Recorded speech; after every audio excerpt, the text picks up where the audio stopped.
I'm J. Jermaine Bay of Melodium Morris Pradium Ante Colorado. The acronym is AMPAC, and I'm Chief Judge of Consular Court. Today is Class 175. Class 175. What did we learn in Class 174? Well, unfortunately, the Empire of Morocco has suffered a stroke of the state. What do I mean? You see, the Empire of Morocco has had to deal with an attempted coup d'etat. Unfortunately, the head of state, along with a handful of other Moors, tried to overthrow the government unlawfully. But the good news is the three branches of government came together. The executive branch, the legislative branch, and the judicial branch came together and said, no, there shall be no coup d'etat. So in Class 174, we start to learn that the House members set forth a vote of no confidence in the Sultan Al-Kabir. What does a vote of no confidence mean from layman's terms? It really means that the House members submitted what's commonly known as divorce paperwork. You see, in this scenario, the House members are the women and the Sultan's the man. So according to our Constitution, only the House members have a right to submit a vote of no confidence. And after that, it was set up what's commonly known as the High Court of the House, where the judge will have the powers to come in and listen to the plaintiff, which is the legislators, the women, and the defendant, which was the Sultan. So therefore, the women set forth divorce paperwork. They filed for divorce. And now it's time for the judge to come in to give its ruling and sentencing, right? So today we will learn more about what are the next steps that the plaintiff, meaning the House members, what steps did they take, right? What due process took place? Now, what's important about what we're doing today in Class 175? Always remember that AMPAC study session is an educational platform. We're learning how to enforce the Constitution. I always tell the Moors that the Constitution is paramount. And this gives us an opportunity to enforce the Constitution. What Constitution? The Empire of Morocco. So you must understand that the colonists are trying their best to undermine the Empire of Morocco. And one of the ways the colonists will go about doing that, they will get an obstructionist to come in and try to undermine the Empire of Morocco. Typically through what? A coup d'etat. What does a coup d'etat do? It does what? It disrupts the government. Correct? So that's exactly what happened. Unfortunately, Empire of Morocco went through a coup d'etat where we potentially would have been in a position where the country started to implode or come under some type of forced control. But the reality is the coup d'etat attempt failed. So you must understand AMPAC study session job at this time is to show the Moors how do you enforce the Constitution in Empire of Morocco to give a defendant due process, even if the defendant is head of state. And like I closed out in Class 174, what did I say? I said, even if you become head of state, the women will always have something to say.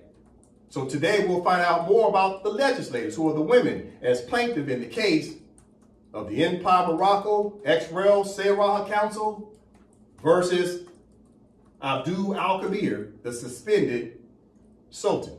Now, spoiler alert, what you're going to learn in this class today, AMPAC study session, is that the judge did rule in favor of removal of the defendant from office. So I'll save you the suspense, because today we have at least 2 hours worth of presiding hearings to listen to. So we got at least 2 hours worth of video to listen to. We got 3 separate videos, which are court hearings, virtual court hearings. So since it's going to be a long class today, I'm going to let you know on the front end what the outcome's going to be. And that is that the court did find the defendant, Al-Kabir, guilty of high crimes. All right, but what's most important here is that we're trying to enforce the Constitution. You see, in Class 174, we were also studying about the Charter of the United Nations. The Charter of the United Nations under Article 73 said that these Moors, since they're the indigenous people, they have to learn how to do what? Self-govern. And how is it that the world knows you're self-governing? Well, they're trying to see how are you going to enforce your own constitution. Well, in this scenario of a coup d'etat, the world is watching how we're going to deal with a coup d'etat by enforcing the provisions. But provisions are known as what in the Constitution? About what? A body of laws and procedures. That's what a Constitution is. It is a body of laws and procedures. All right? So today we'll learn more about that as the House members bring a lawsuit, a criminal suit against the head of state for high crimes. And what was the high crime that was committed? Well, the Sultan of the Empire of Morocco, Al-Kabir, tried to remove the prime minister from his office, as well as the Sultan Al-Kabir tried to remove officials from the legislative branch and judicial branch. And because of that, the House members set forth a vote of no confidence, along with the wazirs, which are the governors, to say that the Sultan could no longer be trusted. Therefore, they had a vote of no confidence to strip him of his powers as of October 5th, 2025. Now he's what? Defended and no longer the Sultan in terms of powers. So what happens is Al-Kabir was still the Sultan. He was the Sultan to see if in fact the plaintiffs had the proper law and facts, i.e. discovery evidence, to bring against the plaintiff, or should I say against the defendant. So today, the plaintiff's discovery, facts, substantive evidence found the defendant guilty. So now Al-Kabir has been removed from office permanently. He is no longer the Sultan of the Empire of Morocco. All right? So let's go ahead and get into the class that we can learn how to enforce the Constitution. Okay. As the Moors know, I always open up the Constitution. The Constitution is paramount. What does paramount mean? It means first. You see, it's the first law. Nobody is above the rule of law of the Constitution. The legislative branch is not above the law. The executive branch is not above the law.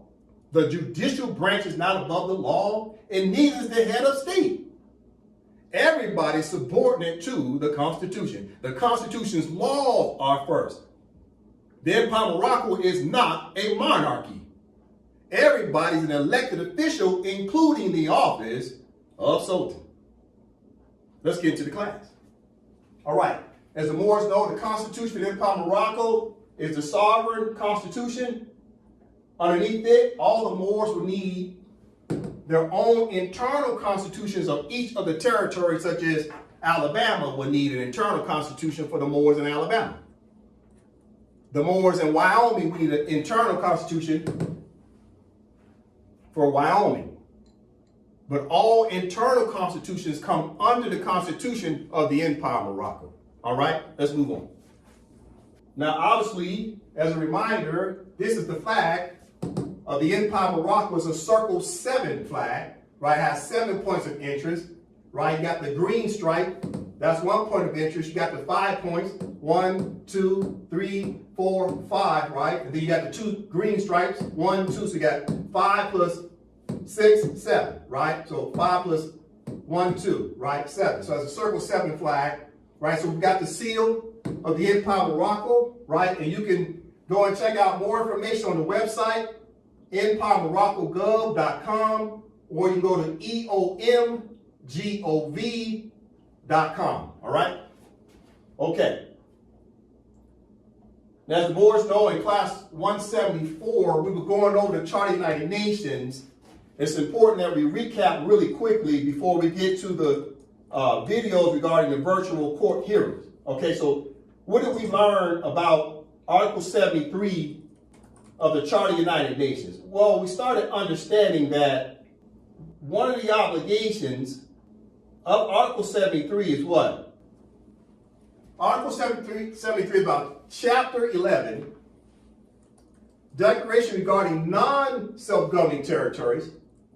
Article 73, and from the top it immediately says members of the United Nations which have or assumed responsibilities for the administration of territories whose peoples have not yet attained a full measure of self-government, pause, So the colonists go into this word called administrators. They're administrators of what? Territories. Because the people are not what? The people are not what? They're not self-governing. Therefore, the title says the people of the land are non-self-governing, which allowed the colonists to act like administrators over what? The territories. But as soon as the people start to rise up and have their what? Declaration of what? Self-government, meaning they have their three branches of government. They have their nationality, their flag, their seal, constitution. They're starting to self-govern, meaning they're enforcing their own constitution bylaws, which is a body of laws and procedures amongst their own people. And see, the problem is the Moors were not self-governing through what? An actual country. Country, not tribe, right? So therefore, the Moors were in the status where they were non-self-governing through a country's government, which allowed the administrators to maintain a trustee status over our territory and who? And people. So the Moors fall under the word peoples, and the Moors fell under the word territories, and the colonists, in this example, the United States of America's administrative power or administrative colonial government was maintaining administration over our land. You see? So the only way for the trustees to maintain what's commonly known as what? A trust. See right here? Now let me take it from the top. Watch this. Article 73. Members of the United Nations which have or assume responsibilities for the administration of territories and peoples that have not yet attained a full measure of self-government, so the people haven't maintained their government. The United States of America recognizes the principle that the interests of the inhabitants, i.e. of the Moors, of these territories are paramount. So what's paramount? The interest of who? The people, which are the Moors, and their government is paramount. But yet, the United States of America did what according to this contract? It says, and the United States of America accepts as a sacred trust. See that? Mm-hmm. Who accepted as a sacred trust? It was the administrator. See, I got this in green and this in green. So the United States of America could lawfully maintain a trust status over what? Our territory and our people, because the Moors were not self-governing through their constitution, the Empire of Morocco, which is the name on the treaties. What's the name on the Treaty of Peace and Friendship? Empire of Morocco. What's the name on the Treaty of Madrid of 1880? Empire of Morocco. What's the name on the Act of Algeciras of 1906? Empire of Morocco. Moors were using every name but Empire of Morocco, and the Moors failed to set up the three branches of government. Okay, now that the Moors have an obligation to do what next? We talked about in class 174, right? We had an obligation to set up what? Our politics. Politics is your government. You have to set up your government in order to start collecting your economics and social affairs. In order for the Moors to collect the money, right? Because now you're getting rid of the trustees. Now you get to govern your own land, which means now you get to take in the taxation of your land. The Moors had to do what? We had to be at what? Varying stages. Look at this. The Moors had to be at varying stages of advancement. Listen to me, I'm making a point. This is part B. The Moors had to be at varying stages of advancement, and the United States of America was not supposed to be trying to abuse the Moors while they're trying to self-govern. But if the Moors are not at varying stages of advancement, then guess what? The United States of America is to maintain what? The trust. As what? Administrators over the Empire of Morocco's territory. And the United States of America gets to maintain being administrators over the people, which are the Moors, i.e. these people keep calling themselves what? Negroes, blacks, coloreds, Indians, Moorish Americans, Hebrew Israelites, Puerto Ricans, you name it. Okay, listen. In order for the United States of America, as an example, to maintain administration over the land, they have to try to stop the Moors from being able to self-govern. But one of the things the Moors needed in order to self-govern was what? They needed their what? Politics. You see this right here? The Moors need to have a political what? Constitution. So if the United States can stop the Moors from being able to enforce their own constitution, listen to me.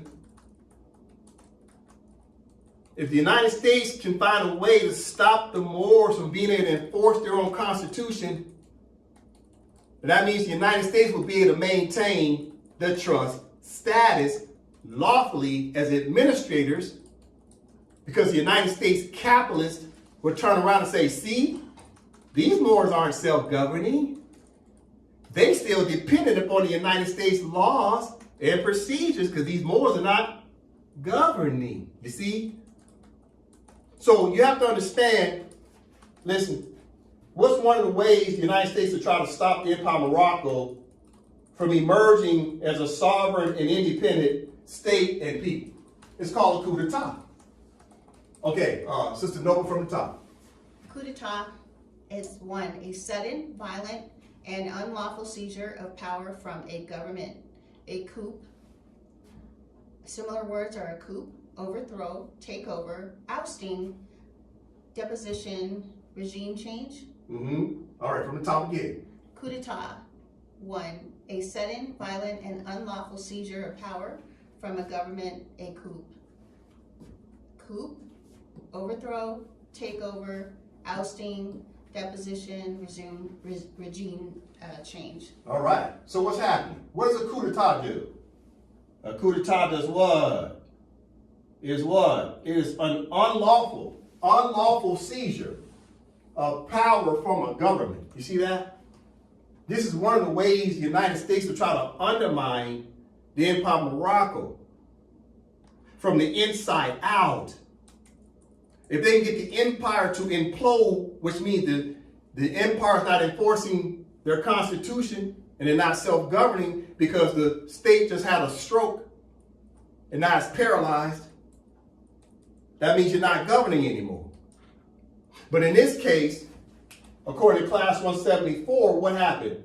The House members recognized that what the head of state, Al-Kabir, did was a coup d'etat. And let's talk about a self-coup because the head of state created the coup d'etat, all right, according to the House members. All right, so from the top, Sister Noble. A self-coup, also called an auto-coup from Spanish auto-golpe, or coup from the top, is a form of coup d'etat in which a political leader, having come to power through legal means, stays in power illegally through the actions of themselves or their supporters. The leader may dissolve or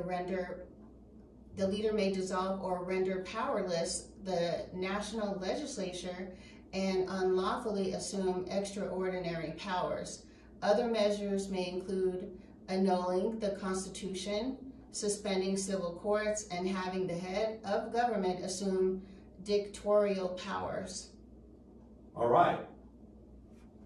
From the top, I'll read it. A self-coup, right? What's a self-coup? A self-coup, also called an auto-coup, from Spanish autogolpe, or coup from the top. Let me say that again. A coup from the top is a form of coup d'etat in which a political leader, having come to power through a legal means, stays in power illegally through the actions of themselves or their supporters. The leader may dissolve or render powerless the national legislature and unlawfully assume extraordinary powers. Other measures may include annulling the Constitution, suspending civil courts, and having the head of government assume dictatorial powers. In other words, the leader becomes what? A dictator, you see? And the leader starts to undermine the executive branch, legislative branch and judicial branch. And that's exactly what Al-Kabir did or attempted to do, but he failed. All right, and the House members will talk about that more today in the hearings, the virtual hearings. We have 2 hours worth of virtual hearings to talk about this, okay? All right, listen. In this case, who are the plaintiffs? The plaintiffs is the House members of the legislative branch, right? So you got Makara L., who's the Speaker of the House, Brittany Bay, right? She's also a legislator. Mary Freeson L., she's a House member, elected. Queen Bay, she's elected House member. Who's the Chief Judge of the High Court of the House? Well, the Chief Judge is Dominique L. That's the judge who's presiding. Who's defendant? Defendant is Abdul Al-Kabir. Okay? Listen. So here's the application, the initial application of the complaint, right, which set up the court proceedings. Because the plaintiff motioned the court. Why? Because we're enforcing the Constitution under Article 81 of the Constitution of the Empire of Morocco. We're enforcing the Constitution. We're showing the whole world that we can what? Self-govern. That's Article 73 of the Charter. See, we have to impress upon the world we're ready to govern our own affairs. Listen. So from the top it says High Court of the House.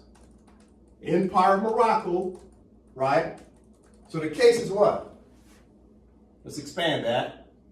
What's the case? All right. It's Empire of Morocco ex rel Seraha Council et al. So it means what? Empire of Morocco, the country. Ex rel means what? In relations to. Ex rel means in relations to. So it's Empire of Morocco in relations to the Seraha Council. So the Seraha Council is acting as a representative for the Empire of Morocco. They're acting as the agent on behalf of the Empire of Morocco.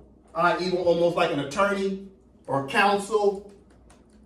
So they act as agent for the Empire of Morocco as plaintiffs versus Abdul Smith Al-Kabir, suspended Sultan. All right? Defended. Now, the initial complaint was submitted when?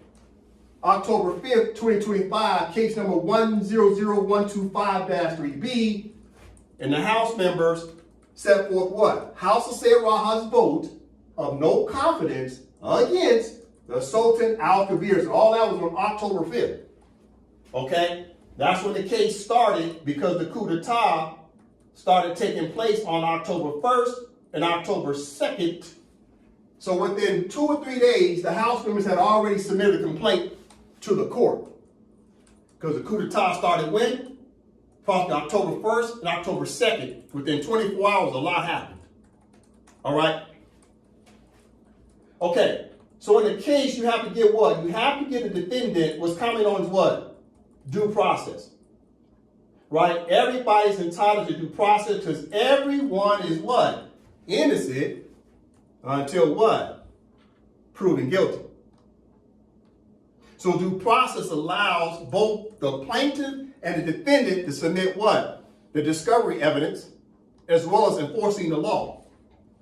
Right? So it's about law and fact, law and procedure. Okay? Number from the top. Due process is a noun. 1. A course of formal proceedings such as legal proceedings carried out regularly and in accordance with established rules and principles, called also procedural due process. 2. A judicial requirement that enacted laws may not contain provisions that result in the unfair, arbitrary, or unreasonable treatment of an individual, called also substantive due process. All right, from the top again. Due process is a noun. 1. A course of formal proceedings, such as legal proceedings, carried out regularly and in accordance with established rules and principles, called also procedure due process. 2. A judicial requirement that enacted laws may not contain provisions that result in the unfair, arbitrary, or unreasonable treatment of an individual, called also substantive due process. All right, so in other words, from the top, due process is a noun. It says a course of formal proceeding. So it's a formal proceeding, criminal case, such as a legal proceeding carried out regularly and in accordance with established rules and principles called also procedural due process. You see that? So every court must have what? Rules of the court. That way the plaintiff and the defendant knows how to abide by the rules and the statutes of the court. In order to submit due process, there must be rules of engagement, right? Standard operating procedures, so to speak, SOPs. All right, listen. So in the case, right, in the case of the plaintiff and the defendant, the court had to set forth what? Rules and statutes. So the Empire of Morocco also has statutes, right, of the court.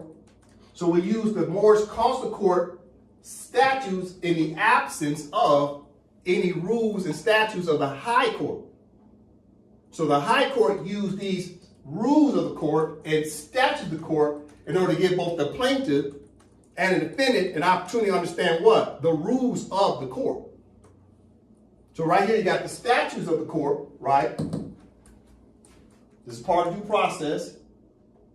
Then you got what? The rules of the court. All right? It's part of due process. So both parties were supposed to read the rules and the statutes. All right. Listen. So in the case, what you see up here is dockets, right? Dockets number 1. So you see dockets number 1 through 39. And then today we'll add docket number 40. So it'll be a total of 40 dockets. You'll find these dockets in the link below in the description tab. So go to the description tab, you'll find a link. Okay, we'll talk about the link here shortly. In the link, you'll find all of these dockets. This is called due process, to give both the plaintiff and defendant a chance to come to court to have what? Fair treatment for both parties. All right, so as you can see, as an example, watch how I scroll down. Watch this. So that's docket number 1. We'll scroll down, okay? That way you can see that due process was taking place. Okay, so there's a total of 39 on here, but it'll end up being 40. Right? So the speaker, when you see the word speaker, that's the plaintiffs. Okay? So we just speed this up a little bit. You'll see these are all the dockets that took place in the case ever since October 5th. Okay? All these dockets, this was due process that took place step by step by step, starting October 5th. Okay? Just wanted to show this to the Moors to see that the defendant had due process. Okay? Right here, this is very important right here. Docket 37, defendant's failure to appear. And here's the transcript. All right? Defendant never did show up to court. Failure to appear.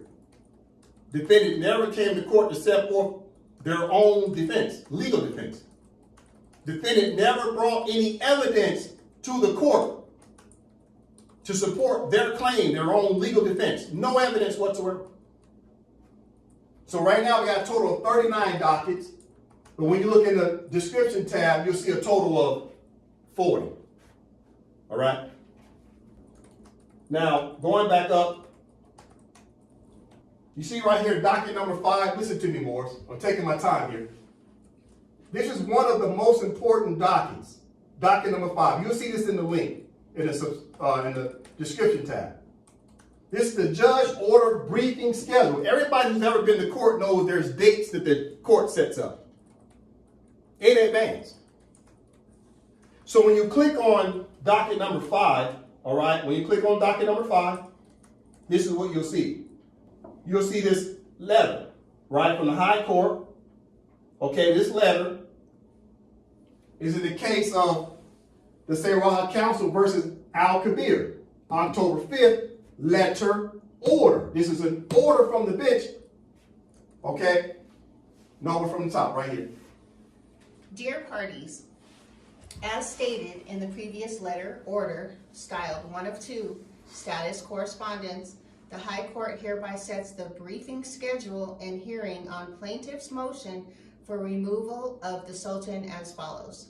On 8th of October of 2025, plaintiff's written supplemental memorandum in support of the application due by 7:00 p.m. Mountain Standard Time. On 12th of October of 2025, defendant's written answer is due by 7 p.m. Mountain Standard Time. On 15th of October of 2025, the plaintiff's first written response will be due by 7 p.m. Mountain Standard Time. On the 17th of October of 2025, the plaintiff's first oral motions hearing begins at 12:00 p.m. Mountain Standard Time. On the 18th of October of 2025, the defendant's first written response due by 7:00 p.m. Mountain Standard Time. On the 19th of October of 2025, the defendant's first oral motions hearing begins at 12:00 p.m. Mountain Standard Time. And on the 20th of October of 2025, plaintiff's second written response was due by 7 p.m. Mountain Standard Time. On the 24th of October 2025, plaintiff's second oral motions hearing begins at 12:00 p.m. Mountain Standard Time.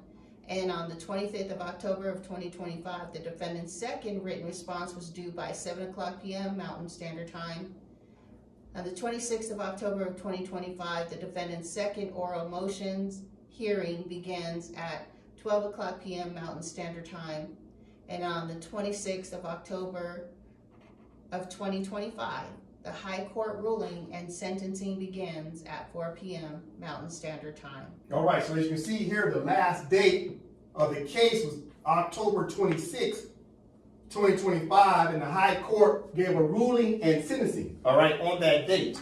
Because of the briefing schedule, it came to an end to give both the plaintiff and the defendant an opportunity to come to court to state their claims, all right?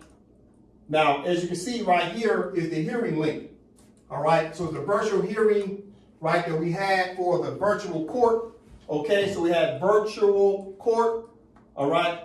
All right, so this was set forth on October 5th, all right? So, Nova right here. Although informal, this letter of correspondence styled 2 of 2 constitutes an order of the High Court of the House and shall be docketed as such. See ECF link HC number 1001225-3B _ Al-Kabir. All right. So that was an order of the briefing schedule, right? So that's kind of a snapshot of it right there. Let me just zoom in a little bit more. That was the briefing schedule. From October 8th all the way through October 26th. You see that? All right.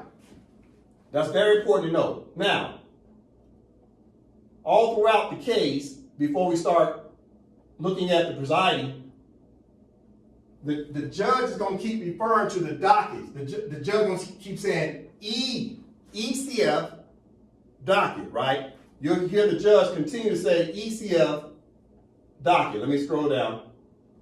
The judge will keep talking about this right here. ECF, because this is the link, is full of nothing but dockets. You'll keep seeing the word ECF dockets. Okay, just a moment. All right? Okay, that's very important to understand. You're going to keep hearing the judge say that. So what's going to happen is when you listen to the hearing, you'll have to come back and click on these documents to see exactly what was submitted by the plaintiff and the defendant. That's the importance of this link, so that all the Moors can come back and look at all these documents, because you'll hear the plaintiff and the judge talk about these dockets all the time. You got to go back and look at it. Listen. All right, so we're going to have 3 videos today of what? The hearings. 3 hearing videos, okay? It's approximately 2 hours worth of videos. All right, so Nova from the top. 3 hearings regarding due process of law and procedure. 1. Plaintiff's oral hearing, motion to remove, dated October 17th of 2025. That's 1 hour and 16 minutes, and you'll see ECF docket number 34. Number 2, defendant's oral hearing failure to appear, dated October 19th of 2025. It's 7 minutes. You'll see ECF docket number 37. 3, judge ruling and sentencing impeachment, dated October 26, 2025. 4 minutes or 43 minutes, and see ECF docket number 40. And number 4, a total of 2 hours and 6 minutes. All right, so thank you. So from the top, we're about to go over what? 3 hearings regarding due process of law and procedure between the plaintiff and defendant. Number 1 was about plaintiff's oral hearing, which is a motion to remove. This is what the plaintiff was motioning to the court, okay? You can read about that, all right? Go to docket number 34, right? Go read docket number 34, okay? Right here, defendant. Here's where the defendant comes in. Defendant's oral hearing. When it was a failure to appear, right, you can still go back and look at the docket number 37, which is the transcript. Okay, so this is the transcript, docket number 37, and docket number 34 is also the written transcript, okay? Number 3, judge ruling and sentencing, which was the impeachment, dated October 26, 2025. You go back and look at docket number 40, which is also the transcript, right? Okay. Now, I told you about the link. Here's the link that you should try to find in the description tab. Try to find ECF link HCNO 100120025-3B _ Al-Kabir. Okay, that's going to be the link. You'll find all the dockets there, all 40 dockets. Okay. All right, now that being said, okay, this first hearing is approximately 1 hour and 16 minutes. Now, the Moors need to have some discipline and take the time to hear this all the way out. Why do I say that? Okay, keep in mind, who's the plaintiff? Who's the plaintiff? It is the women, the mothers of the house. You want to take the time to hear what they have to say about the defendant. This is very important. They're enforcing the Constitution because it was their obligation under Article 81 of the Constitution to bring a suit against the defendant. So take the time to hear the mothers out. All right? Now, when it opens up, you'll hear Chief Judge Dominique L. opening up the case, right? The hearing, she'll open up. Then after that, you'll hear Makara L. reading. Then you hear Brittany Bay reading. Then you'll hear Mary Freeson L. reading.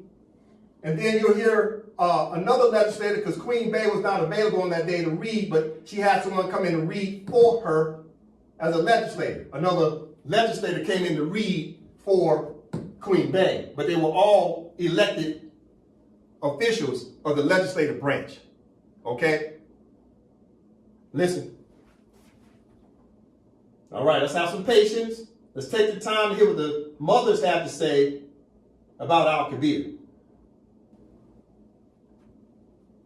High Court of the House, Empire of Morocco, District State of AMPAC, case concerning Al-Kabir, high crimes, plaintiff oral hearing, presiding Dominique L., interim Chief Justice.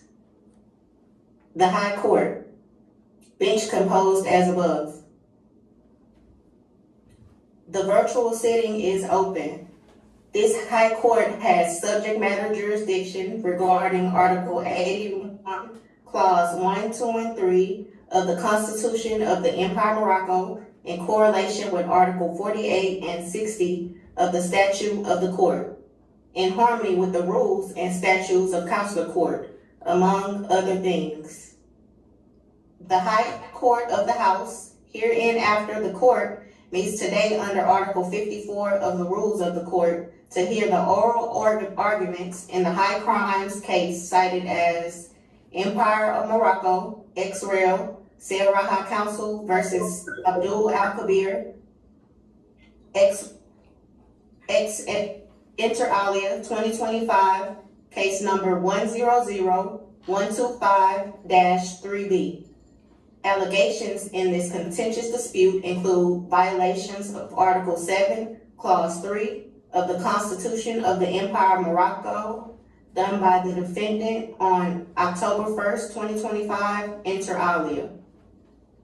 The Moroccan party for this criminal case is the Sayaraha Council on behalf of the Empire of Morocco, collectively the plaintiff. Plaintiff is suing in its official government capacities. This case is against the suspended Sultan Abdul Smith Al-Kabir, ex-rel Abdul Smith Bey, the defendant. Hereinafter, short title, Al-Kabir. Defendant is sued in his official capacity. The court shall now recall the principal steps of the procedure leading up to today's oral hearing of October 17th, 2025. Having regard to the complaint application filed in the registry on October 5th, 2025, ECF Dkt. Number 1. The registrar of court received an application from the plaintiff which instituted this criminal case, which requested under Part 1, Section 3, urgent provisional measures pursuant to expressed, implied, or inherent powers of Chapter 10. The High Court of the House, Article 81, Clause 1, 2, and 3 of the Constitution of the Empire of Morocco, inter alia. On October 5th, 2025, this court consequently issued a bench summons to the defendants stating that a lawsuit had been filed against them. The bench summons gave judicial orders for the defendants to serve an answer or motion to the plaintiffs of the court registrar, ECF Docket Number 3. Also, on October 5th, 2025, the court issued 2 bench orders via letters, ECF Docket Number 4 and 5. Benched order letter 2 of 2 set forth a brief schedule which ordered the plaintiff to submit a supplemental memorandum by October 8th, 2025. The plaintiffs complied, ECF Docket Number 16. Subsequently, the defendants were ordered to respond to the plaintiffs with a written counter memorial answer October 12th, 2025. Defendant did not comply with the order. Additionally, the court briefing schedule set forth a bench order to appear for an oral motion hearing on October 17th, 2025 at noon Mountain Standard Time. Nevertheless, the court notes that the defendant is not present during today's virtual oral proceedings. Pursuant to the rules of the court, Article 48 and 54, I note that specific dates for these oral proceedings were set considering the urgency of the plaintiff's motion for relief. The court has enabled the defendant to be represented during today's hearing per Articles 44 and 48 of the statutes of the court. The court recalls in this regard that the non-appearance of a party has a negative impact on the sound administration of justice, as it deprives the court of assistance that a party could have provided for it. Regardless, the court must proceed in the discharge of its judicial function at any phase of the case pursuant to Article 53 of the statutes of the court. The court notes, though formally absent from the oral proceedings, non-appearing parties sometimes submit letters and documents to the court in ways and by means not contemplated by its rules. Since it is valuable to know the views of both parties in whatever form those views may have been expressed, the court states it will take account of any document communicated by the defendant to the extent it finds it appropriate in discharging its duties. The court observes the non-appearance of the defendant concerned cannot by itself constitute an obstacle to the plaintiff's indication of urgent relief and emphasizes that the non-participation of the defendant in the proceedings at any stage of the case cannot, in any circumstances, affect the validity of the court's decision. The court has decided to hold these oral proceedings in a virtual format and has taken great care to ensure the smooth conduct of this virtual hearing pursuant to Articles 22 of the Statutes of the Court. The plaintiff's agents participated in technical tests before the opening of the hearing. These tests were comprehensive and included tests of the interpretation system and the process for displaying exhibits.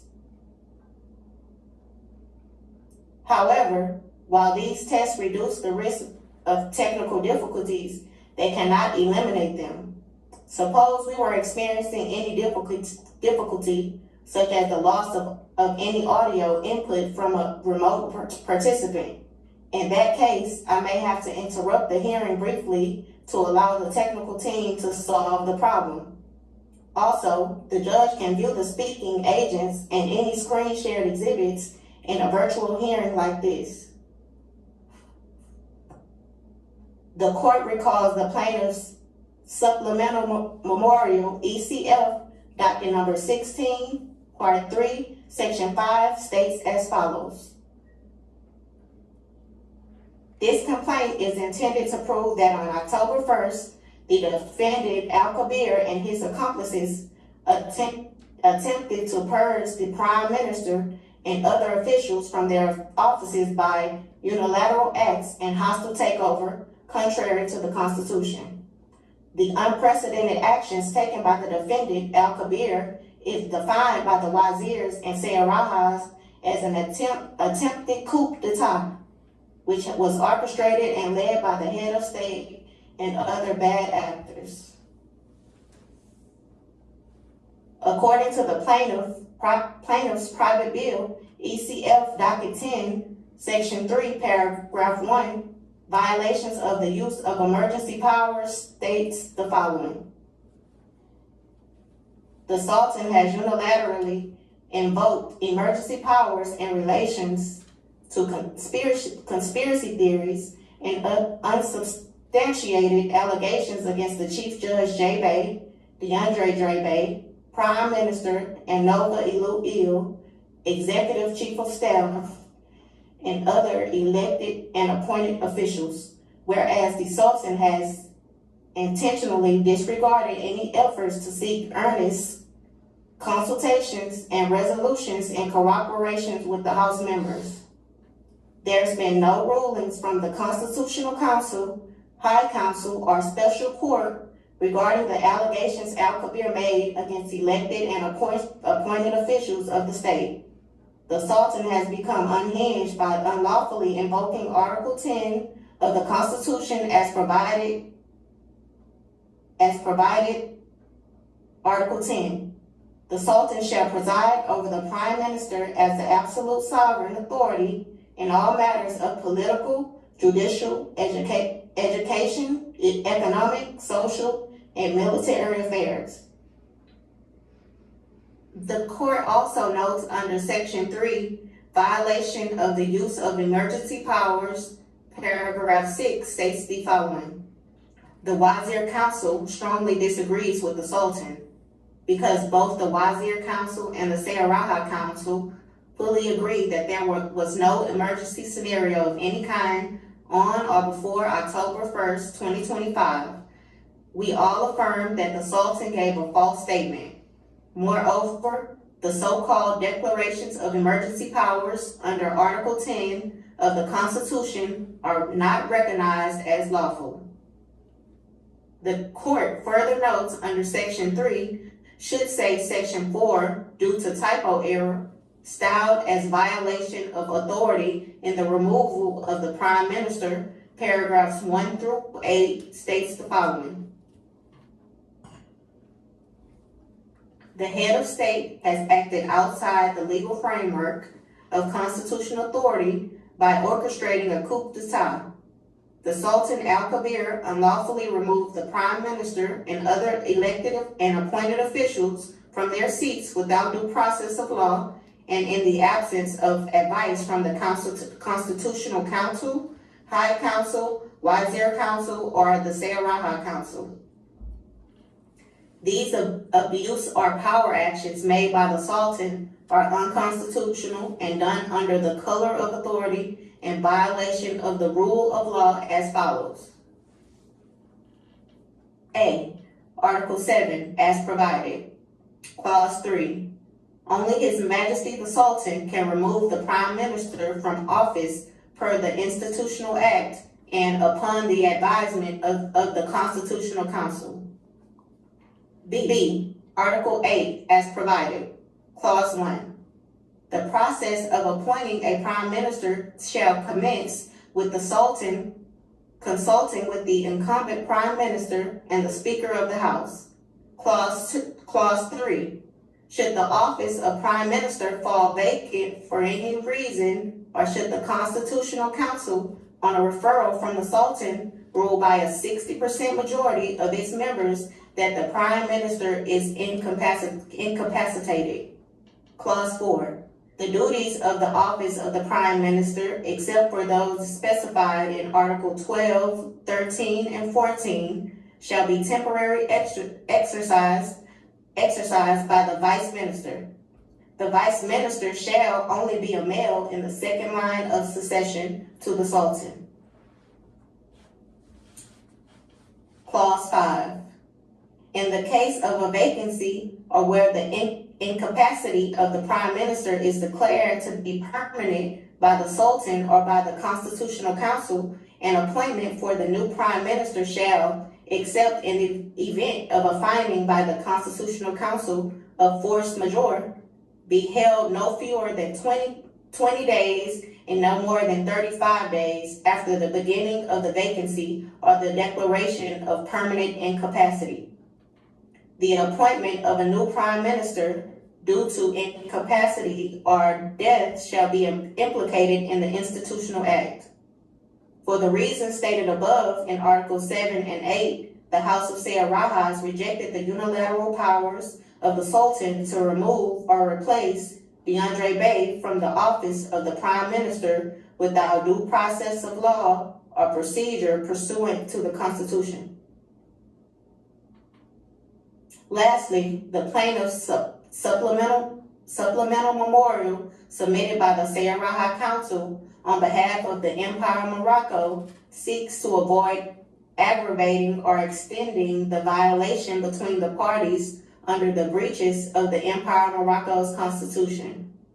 The registrar of the court will now read out the passage from the request specifying the nature of relief sought in Section 8 of the supplemental memorial, which requests the court to indicate. You have the floor, Registrar. Thank you, Chief Judge Dominique L.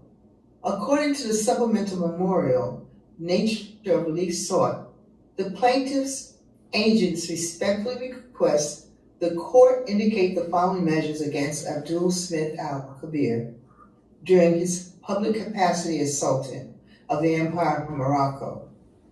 Number 1, and I quote, "In conclusion, I suggest to the court that if the defendant is incapable of answering at least one of the above 4 questions with supporting material facts, then the people request the High Court of the House to find the defendant guilty of high crimes for removing the Prime Minister without due process." Number 2, end quote. Number 2, the High Court must find the Abdul Smith Al-Kabir ex rel. Abdul Smith Bey's actions against elected and appointed officials as color of authority, resulting in acts that are void, ab initio, and thus awful, end quote.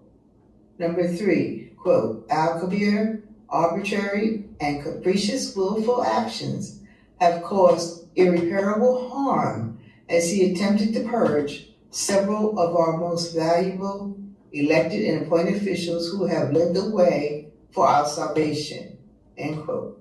Number 4, our self-determination efforts to decolonize through our varying stages of advancement must not be cannibalized by Al-Kabir and co-conspirators. The irreparable harm is done, and now the competent authority must prevail, end quote.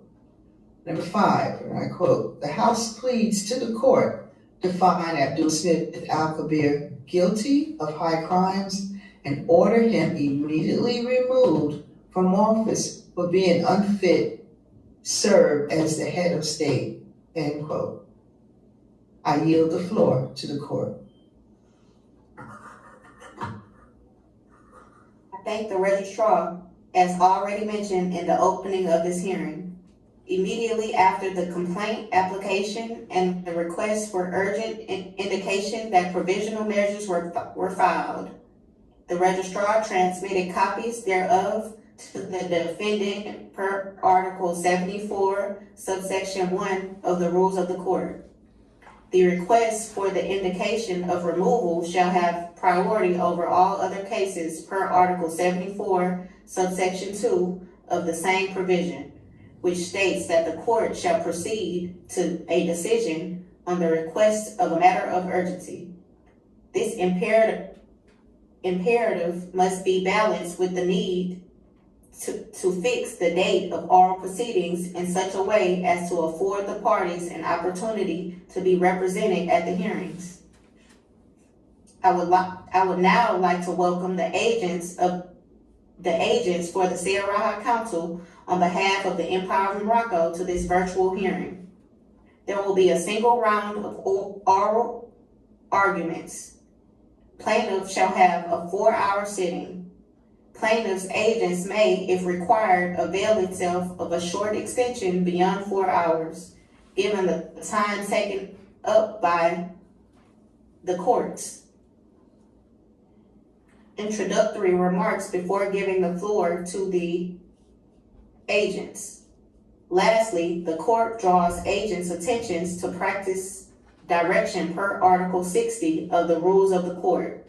The parties should not enter into the case's merits beyond what is strictly necessary for that purpose. The court gives the floor to the first agent for the plaintiff, Ms. Makar Il. You have the floor, Ms. Il. Chief Judge Dominique L. and the Registrar of the High Court of the House.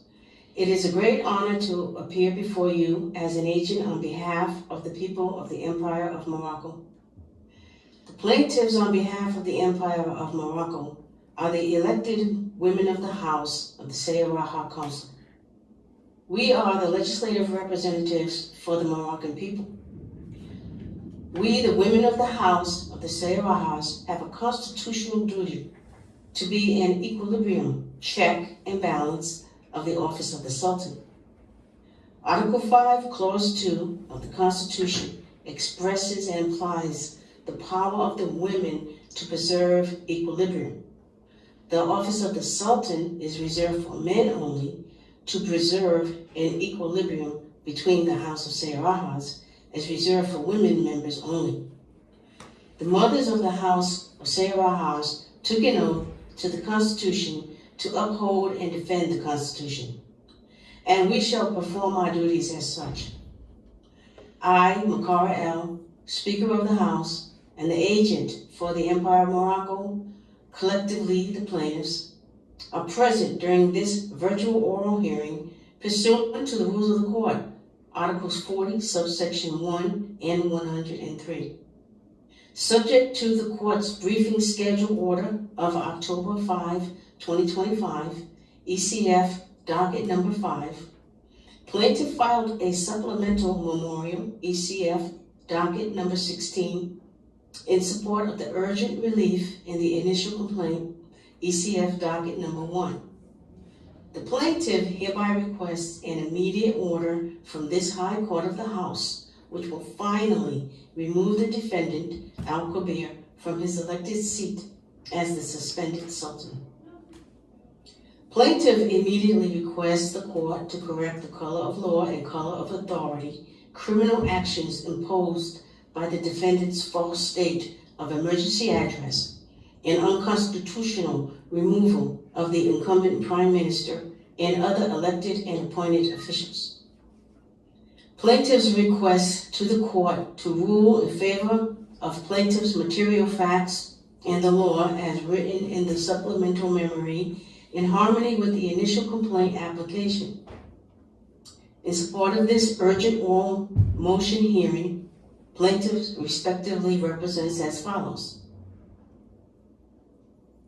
As more fully outlined in the plaintiff's written motions, I argue that the Empire of Morocco, the representatives, and its Moroccan nationals have been subject to abuse, violations, and harm by the defendant Al-Kabir regarding violations of Article 7, Clause 3, and Article 10 of the Constitution, among other articles and procedures. Defendant attempted to remove the permanent Prime Minister, Dkt. Bey, without due process. The defendant was grossly wrong in his understanding of the unilateral and arbitrary use of so-called emergency powers on October 1, 2025. The private member bill, vote of no confidence from the women of the House, ECF Dkt. number 10, is a result of the head of state's willful extraterritorial authority and extra-personal authority presiding, conducted under willful color of law, which violated the permanent prime minister's due process rights before removal, which were afforded to him under Article 7, Clause 3 of the Constitution, among other due process articles such as Article 55, 56, 82, and 83. First, I suggest the background and motive of the defendant, Al-Kabir, which led to his unconstitutional high crimes as follows. The defendant, Sultan Al-Kabir, short title Al-Kabir, violated and continues to violate Article 3, 7, 10, and 18 inter alia of the fundamental laws of the Constitution. The defendant has issued a state of emergency under false pretenses. Defendant's actions are merely politically motivated because he has recently become adverse to the Empire of Morocco's EOM Chief Judge J. Germain Bey.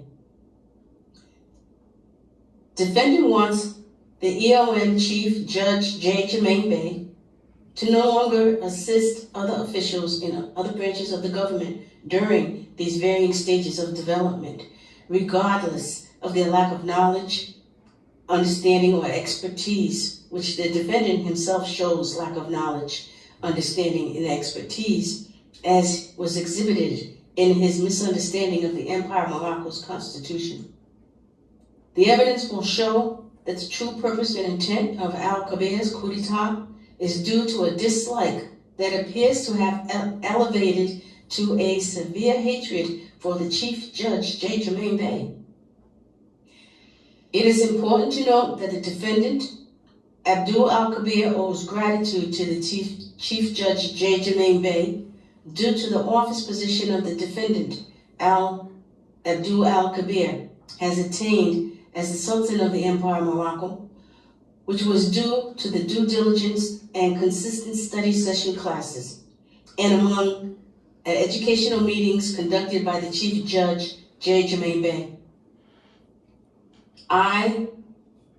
Several bills that were passed by the Wazir Council and the House of Sayyid, but were vetoed by the Sultan unconstitutionally, as the defendant did not follow the mandate of the Constitution's Chapter 2, Article 5, and Section 8. With written cause, His Majesty the Sultan is entitled to veto any government act passed by the Speaker of the House or the Prime Minister without delay. The Sultan did not provide written cause that was relevant.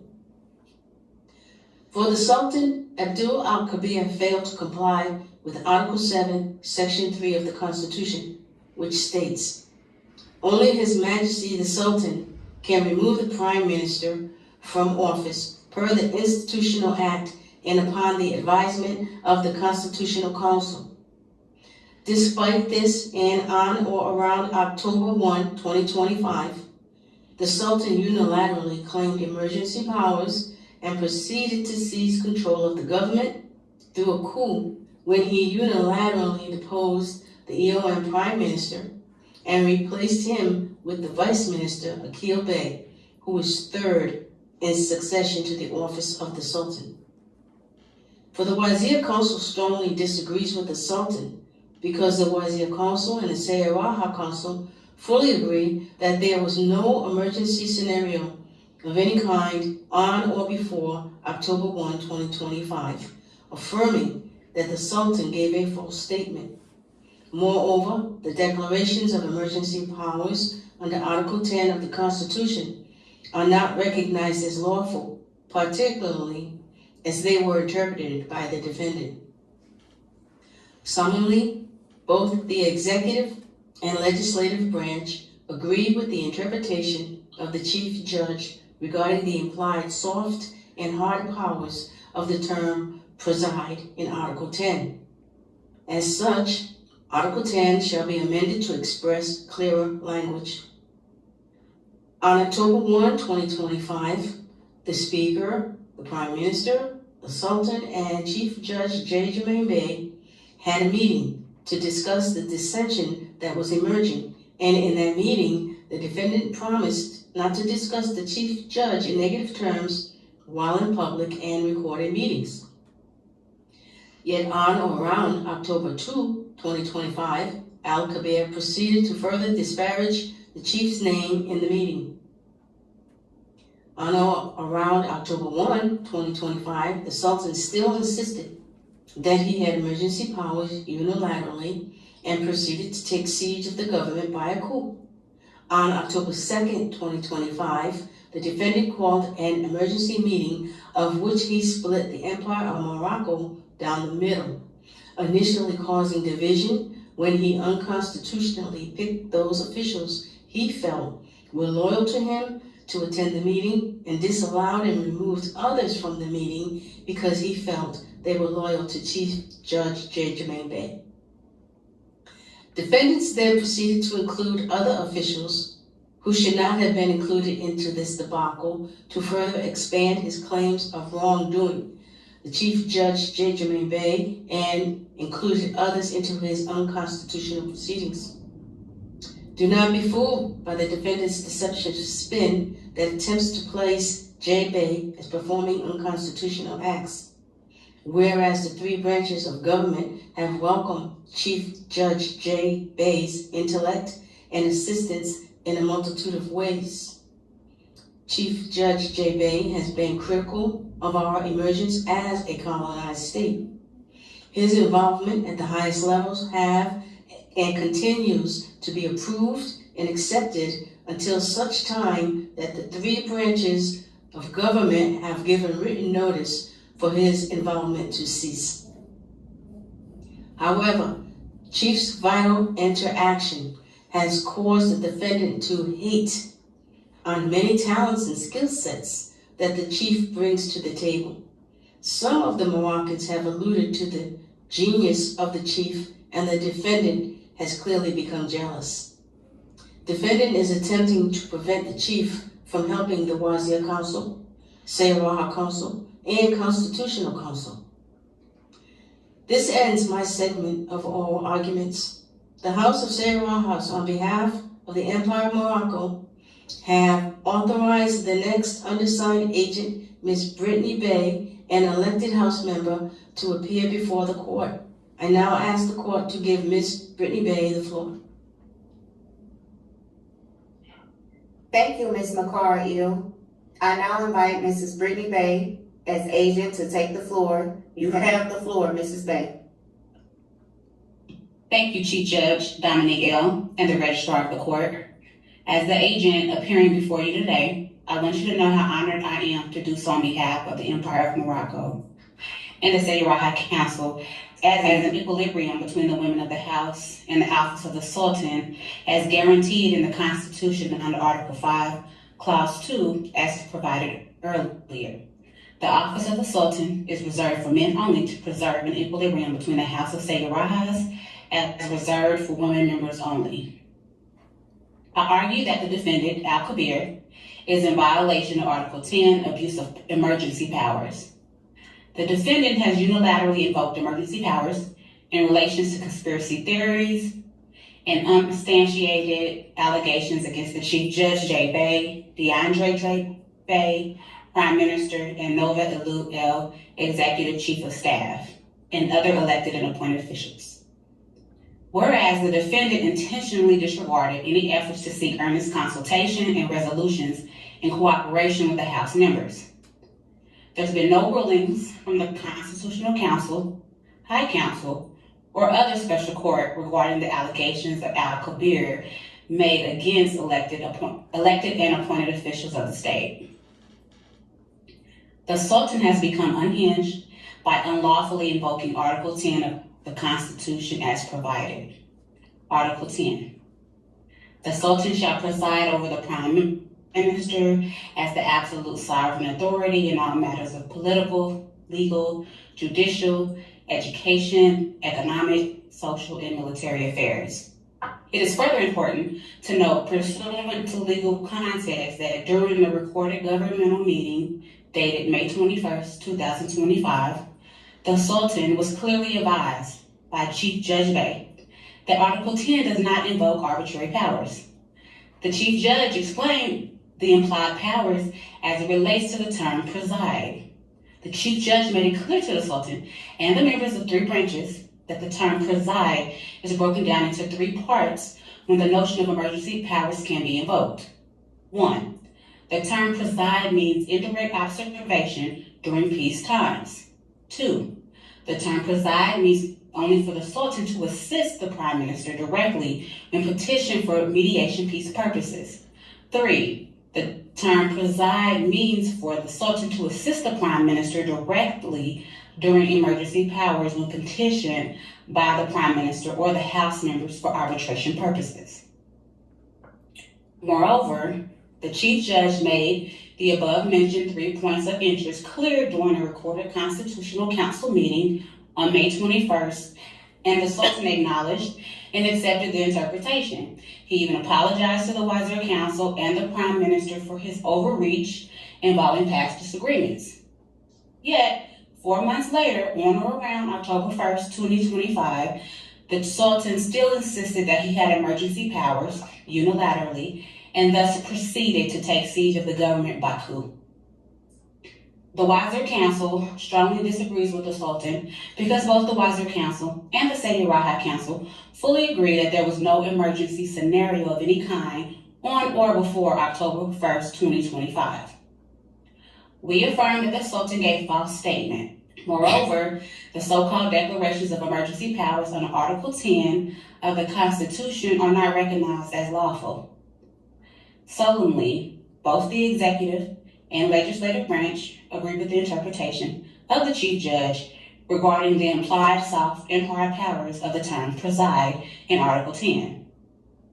As such, Article 10 shall be amended to express clearer language. Nevertheless, the Sultan Al-Kabir's malfeasance and high crimes must result in severe consequences of impeachment.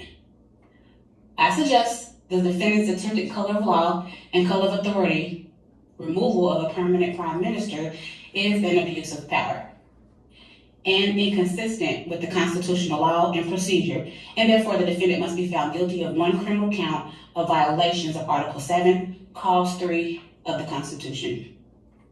I argue that the enjoined defendant under case number 100125-3B is proper. This supplemental memorial will expose the defendant's abuse of power. On October 1st, 2025, the defendant sent a group email at approximately 2:13 p.m. Mountain Standard Time to several elected and appointed officials of the Empire of Morocco's 3 branches of government. See Exhibit 1-Abdul Al-Kabir, email for a state of emergency. Defendant also attached an affidavit to the same email. See Exhibit 2-Affidavit. I bring to the court's attention that the first paragraph of the defendant's email regarding Exhibit 1 suggests, in the absence of an official Constitutional Council, it is my understanding that the judiciary shall take its place in dealing with investigations and complaints. As the Sultan of Morocco, I command the Constitutional Council, the judiciary, the House, and/or all relevant administrative authorities to investigate a possible breach against the Constitution and seditious acts concerning certain high-ranking governmental officials as outlined in the attached affidavit of truth. I suggest to the court that the defendant was fully aware that his email suggested the obligation to investigate a complaint for possible breach against the Constitution was the responsibility of the Constitutional Council, judiciary, House, and/or all relevant administrative authorities. However, the defendant did not adhere to the rule of law and procedure to take its due course in accordance with the fundamental provisions of the Constitution as suggested in his email. Instead, the defendant usurped the separation of powers and unlawfully removed the incumbent Prime Minister DeAndre Bey and replaced him with Vice Minister Akil Bey without prior due process of law or procedure. I submit to the court, Exhibit 3, a recorded Zoom meeting dating October 1st, 2025, which exposes and damning evidence of both Akil Bey and of participation during the so-called state of emergency and purge. The meeting took place on the same day after the defendant issued his email dated October 1st, 2025, which the defendant set forth an unlawful and unilateral verbal decree that Akil Bey is now the interim Prime Minister, in which Akil Bey accepted and implemented. The defendant's unlawful actions are unconstitutional and violate the express due process of Article 7, Clause 3, which calls for the Constitutional Council to give its advice regarding the removal of the appointed permanent Prime Minister, among other things.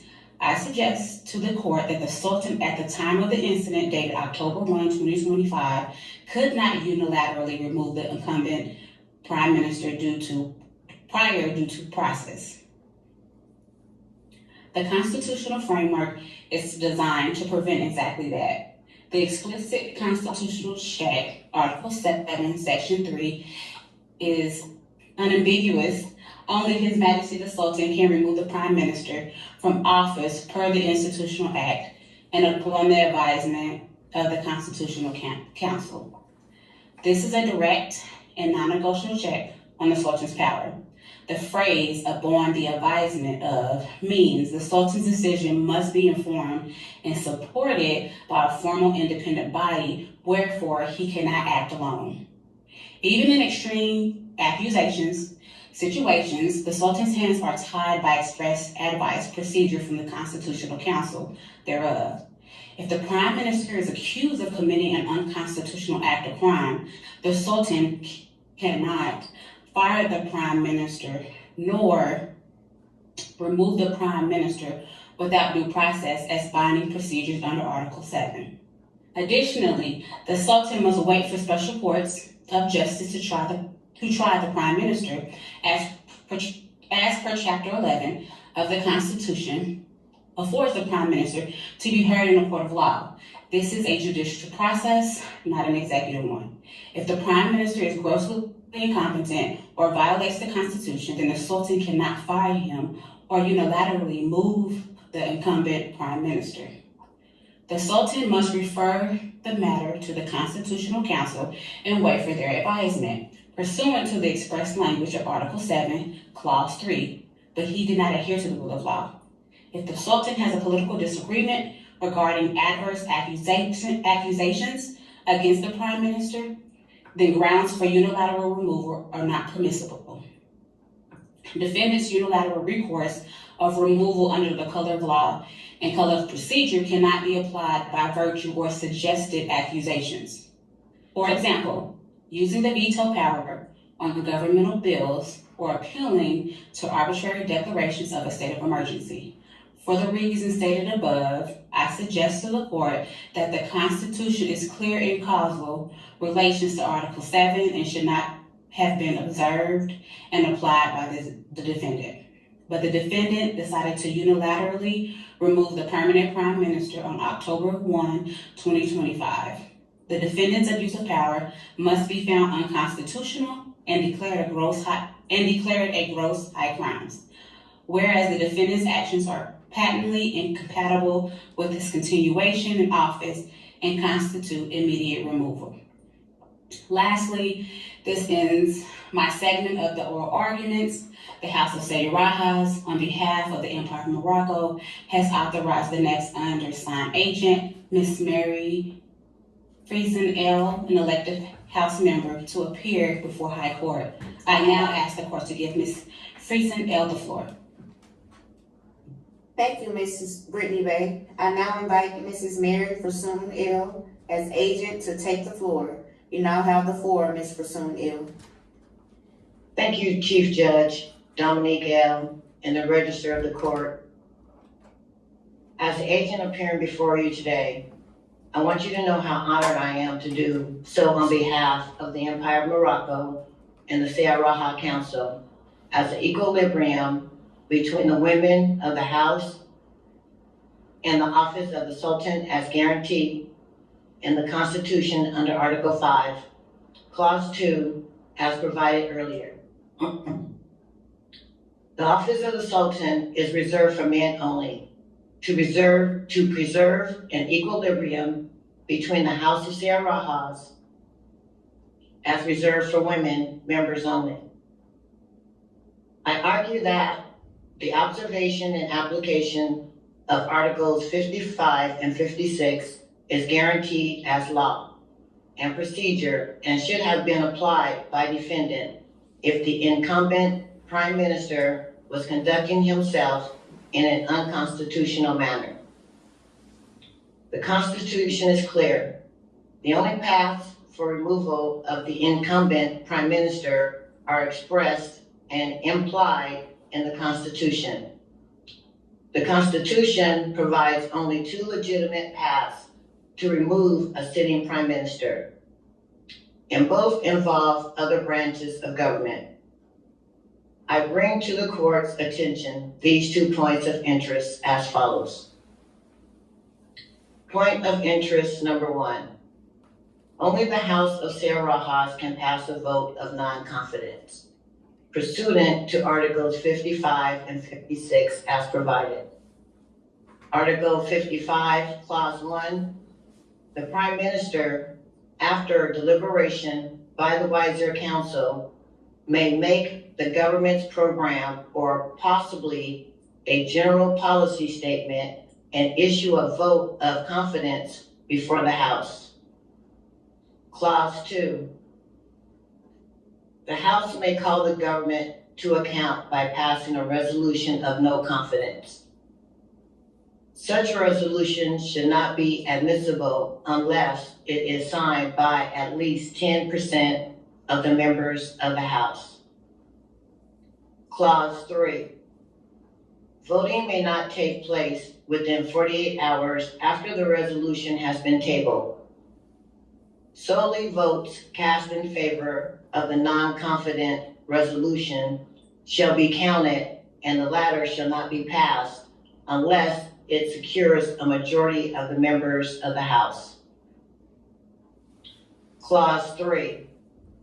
Voting may not take place within 48 hours after the resolution has been tabled. Solely votes cast in favor of the non-confident resolution shall be counted, and the latter shall not be passed unless it secures a majority of the members of the House. Article 56, Clause 1. When the House passes a resolution of non-confidence, or when it fails to endorse the government's program or general policy statement, the Prime Minister shall tender the registration of the government to the Sultan of Morocco. For these reasons stated above, Article 55 and 56 preempt the defendant's unconstitutional removal of the Prime Minister. Only the House members may force the Prime Minister to resign after due process has been applied and conducted and concluded in accordance with the constitutional law. But the Sultan avoided and denied the application of Article 55 and 56 to have force, because the Sultan abused his power by attempting to remove the permanent Prime Minister without the involvement of the House members of the Sayaraha Council. I also argue that observation and application of Article 82 and 83 is guaranteed as law and procedure and should have been applied by defendant if the incumbent Prime Minister was conducting himself in an unconstitutional manner. The second means of removing an incumbent Prime Minister in through the binding efforts of judicial oversight of the Special Court. On October 1st, 2025, via email, the Sultan requested an investigation to be done by the judiciary. The Special Court could have initiated removal of the Prime Minister only after receiving the mandated advisement from the Constitutional Council as expressed and implied under Article 7 of the Constitution. However, defendant avoided or denied the Constitutional Council and the Special Court a constitutional right to apply the observation and application of the rule of law. The Special Court of Justice under Chapter 11 of the Constitution has the power to manage investigations and adjudications regarding accusations against the accused Prime Minister. I remind the Court that Chapter 11 has expressed binding language for the defendant to adhere to as provided.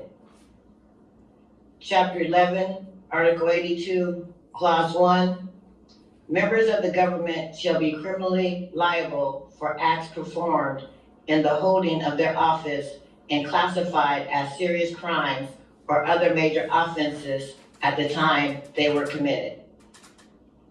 Clause 2, they shall be tried by Special Court of Justice of the Empire of Morocco.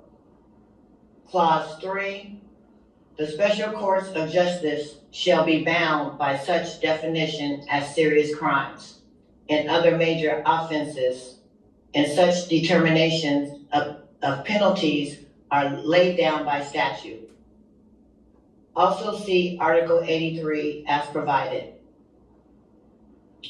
Clause 1, the Special Court of Justice shall consist of 15 members, 12 members of the House, and 3 judges of the Supreme Court, one of whom shall preside over Special Courts of Justice. Clause 2, any person claiming to be a victim of a serious crime or other major offense committed by a member of the government in the holding of his office may lodge a complaint with a petition committee. Clause 3, the committee shall order the case to be either closed or forwarded to the Attorney General at the Supreme Court for referral to the Special Court of Justice. Clause 4, the Attorney General Prosecutor at the Supreme Court may also make a referral to the Solicitor General or its assigned to a Special Court of Justice with the assent of the petition committee. Clause 5, an institutional act shall determine how this article is to be implemented.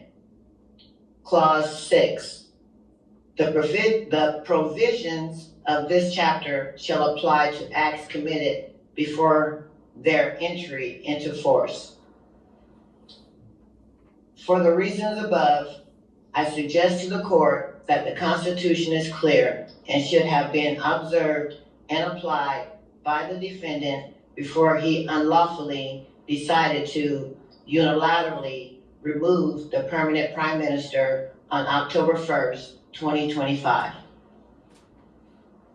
Whereas count one of the defendant's violation of constitutional procedures under Article 7 are gross high crimes in which Articles 55, 56, 82, and 83 could have also settled the question by due process regarding the allegations of sedition, as alluded to by the defendant.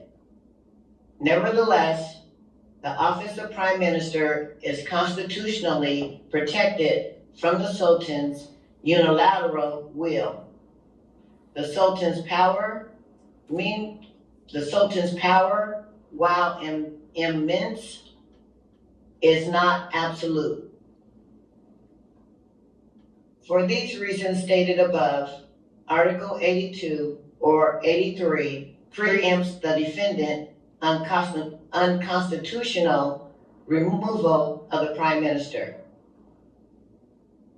Only the Constitutional Council under Article 7, the House members under Article 55 and 56, and the Special Court under Articles 82 and 83 may force the Prime Minister to resign or be removed after due process and has been applied and concluded in accordance with the constitutional law. But the Sultan avoided and denied the application of Articles 55 and 56 to have force. Because the Sultan abused his power by attempting to remove the permanent Prime Minister without involvement of the House members of the Sayaraha Council. Defendant's negligence must result in immediate removal for high crimes. Lastly, this ends my segment of the oral argument. The House of Sayarahas, on behalf of the Empire of Morocco, has authorized the next undersigned agent, Ms. Ashira Bey, elected Delaziz member, to appear before High Court. I now ask the court to give Ms. Bey the floor. Thank you, Ms. Chang. Now invite Ms. Asara Bey as agent to take the floor. You have the floor, Ms. Bey. Thank you, Chief Judge Dominique L. and the registrars of the court. As the agent appearing before you today, I want you to know how honored I am to do so on behalf of the Empire of Morocco and the House as an equilibrium between the women of the House and the office of Sultan, as guaranteed in the Constitution under Article 5, Clause 2, as provided earlier. The quote, "The office of Sultan is reserved for men only to preserve an equilibrium between the House of Sayarahas as reserved for women members only," end quote. I argue that on October 1st, 2025, defendant Abdul Al-Kabir was a constitutionally elected sultan whose authority was balanced by the legislative and the judicial branches. The Sultan cannot unilaterally remove the incumbent prime minister as it relates to accusations or other things without the advice and due diligence of the Constitutional Council as binding effects and consequences under Article 7. The defendant attempt to do so usurps or purge under this guise of a state of emergency is not permissible in the absence of the Constitutional Council the Sarah Council or a special court rights to preside over accusations made by the defendant on October 1, 2025. I suggest to the court the defendant's extra constitutional actions violated his oath to the Constitution in relations to his unilateral abuse of power to remove the Prime Minister and other elected and appointed officials, which ultimately led to a major constitutional crisis. I suggest that a constitutional crisis caused the Prime Minister to invoke the express powers of Chapter 3, Article 6, to gain authority over the continuity of the state and public authorities. C. ECF Docket Number 7, State of Emergency Address. I remind the court that the Chapter 3 guarantees the rights and protections of the Prime Minister's authority, powers, and responsibilities to preside over the government, Wazir Council, public authorities, and the enforcement of the external and internal state constitutions under his office, authority as provided. Article 6, Clause 1. The Prime Minister shall be the head of the executive branch for the whole of the Moorish government, i.e. the Moxen, throughout the Empire of Morocco, close quote. Clause 3. He is to ensure due respect for both the external constitution of the state and the constitution of the several internal Moorish state governments. Clause 10. The Prime Minister shall ensure by arbitration the proper functioning of the public authorities and the continuity of the state. Clause 11. The Prime Minister shall be the guarantor of national independence, territorial integrity, and due respect for treaties, conventions, and all arrangements made. End quote. I suggest to the court that the Constitution set forth a mandate for the Prime Minister to secure, quote, proper functioning of public authorities, close quote, and, quote, the continuity of the state, close quote, in which these acts guarantee the office of the Prime Minister the constitutional power and authority to issue a public state of emergency dated October 2nd, 2025. See Exhibit 4, video of the state of the emergency address. Subsequently, the Prime Minister's state of emergency address caused the Wazir Council to convene under extraordinary session on October 1st, 2025. Which resulted in a unanimous vote of no confidence in the Sultans pursuant to the passed government bill, see ECF Docket Number 8, Government Bill. I bring to the attention of the court for 5 Wazirs recognize DeAndre Bey as the permanent Prime Minister.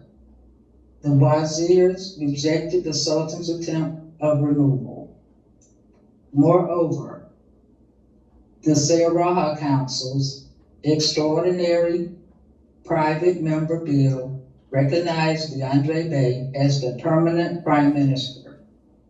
The House members also recognized DeAndre Bey as next in line of succession to the seat of Sultan, pursuant to the convened extraordinary session done on October 3rd, 2025. which resulted in 2/3 vote of no confidence in the defendant Al-Kabir. See ECF Docket number 9, State of Emergency Address and in support of the Prime Minister. And see ECF Docket number 10, House Private Member Bill.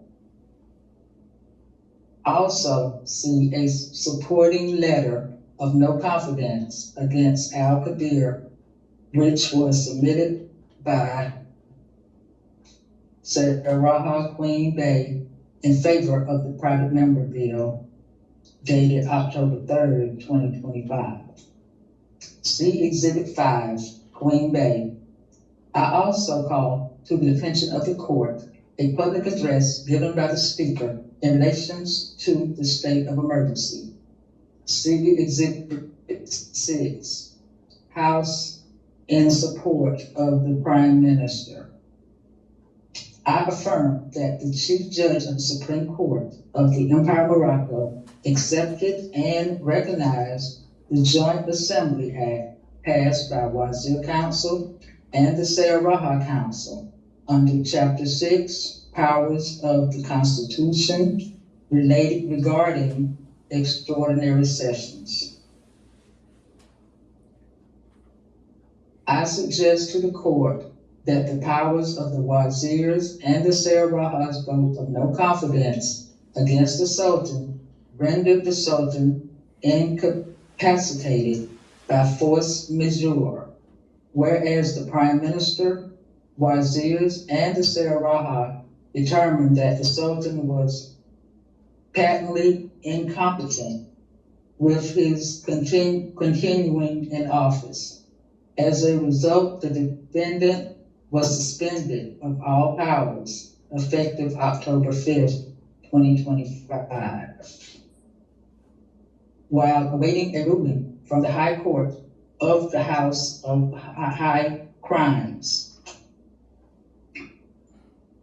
I suggest to the court that the vote of no confidence and dismiss of defendants attempt at a coup d'etat or purge of the government resulting in the enactment of Article 7, Clause 2,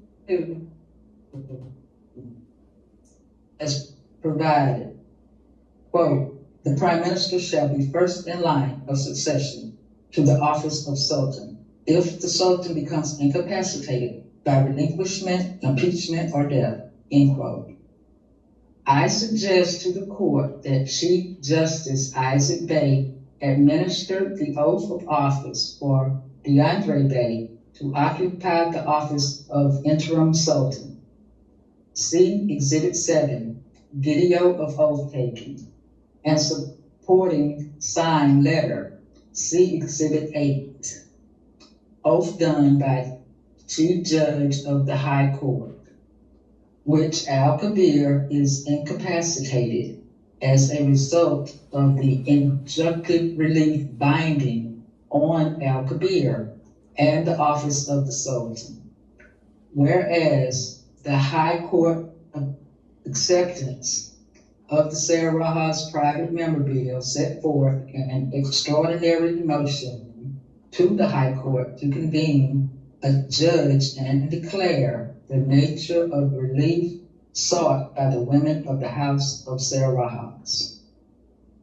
I suggest to the court that the private member bill guaranteed a checks and balance as adverse powers against the Sultan, abuse of power pursuant to Article 5, Clause 2, as provided. Quote, the office of Sultan is reserved for men only to preserve an equilibrium between the House of Sarah's as reserved for members only, end quote.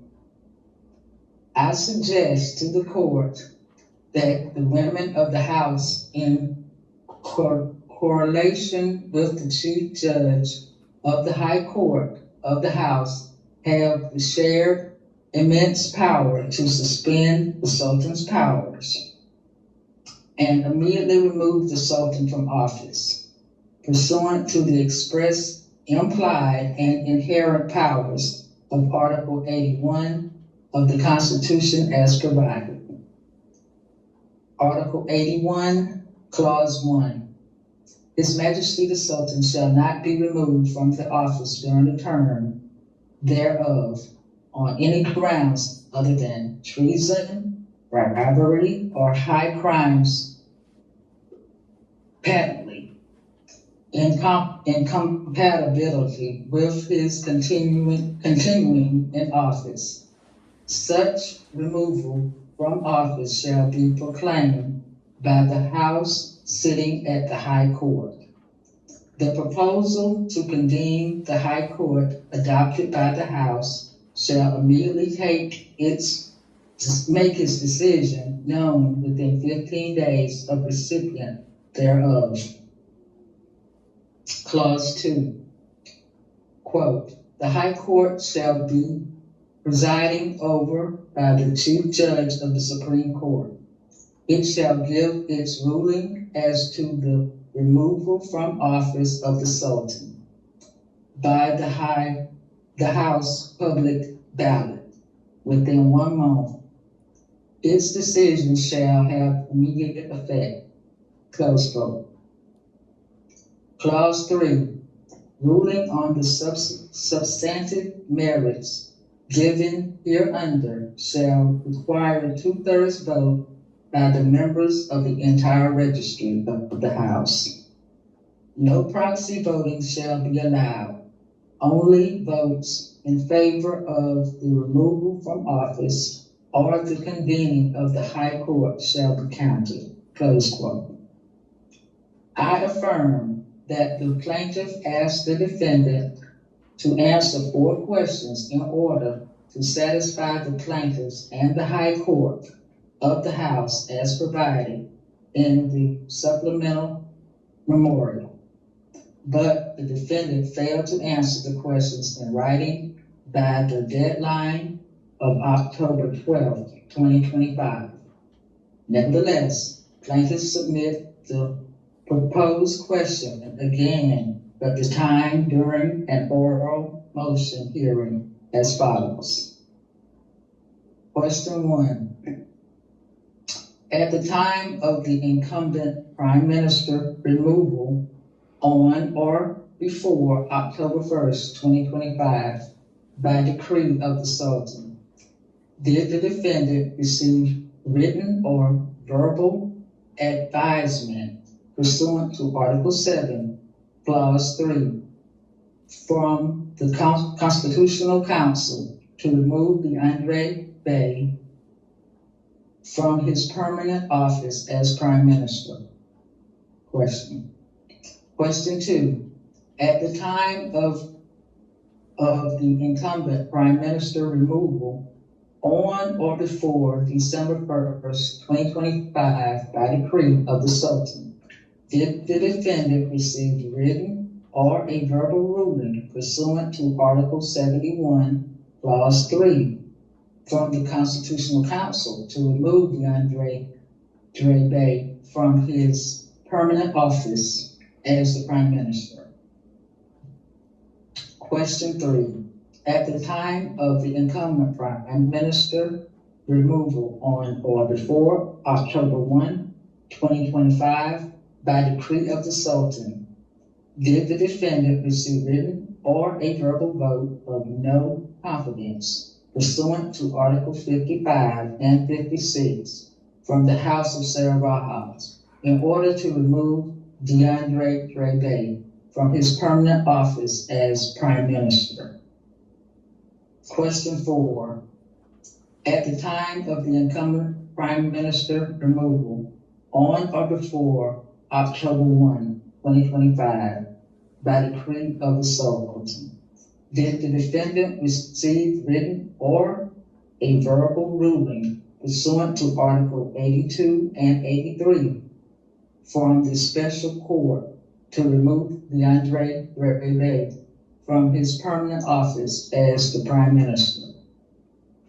In conclusion, I suggest to the court that the defendant is incapable of answering at least one of these above 4 questions with supporting material facts. Then the people request the High Court of the House to find the defendant guilty of high crimes for removing the Prime Minister without due process.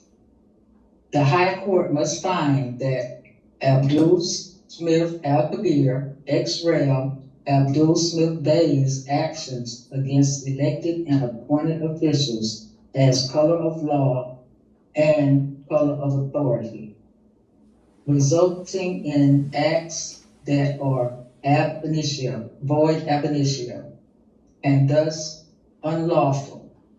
Al-Kabir arbitrarily and capricious, willful acts have caused irreparable harm as he attempts to purge several of our most valuable elected and appointed officials who have led the way for our salvation. Our self-determination effects to decolonize through our varying stages of advancement must not be cannibalized by Al-Kabir and co-conspirators. The irreparable harm is done, and now the competent authority must prevail. The House pleads to the court to find Abdul Smith Al-Kabir guilty of high crimes and order him immediately removed from office for being unfit serve as the head of state. Finally, this ends the plaintiff's plea during these oral motions hearings. Sarah Council, as agent on behalf of the Empire of Morocco, once again gives honors and its distinguished members for your urgent and thoughtful consideration in the settlement of this contentious dispute. By your orders, I yield to the court. I thank the agents, House of Rajas, who bring this case on behalf of the Empire of Morocco. The plaintiff's oral motions and statement during this hearing requests for the immediate removal of defendant Al-Kabir concerning allegations of violations of Article 7, Clause 3, among other various constitutional laws. In the case of Empire of Morocco, ex-rel Sarah Council versus Abdul Al-Kabir et al., 2025, case number 100125-3B.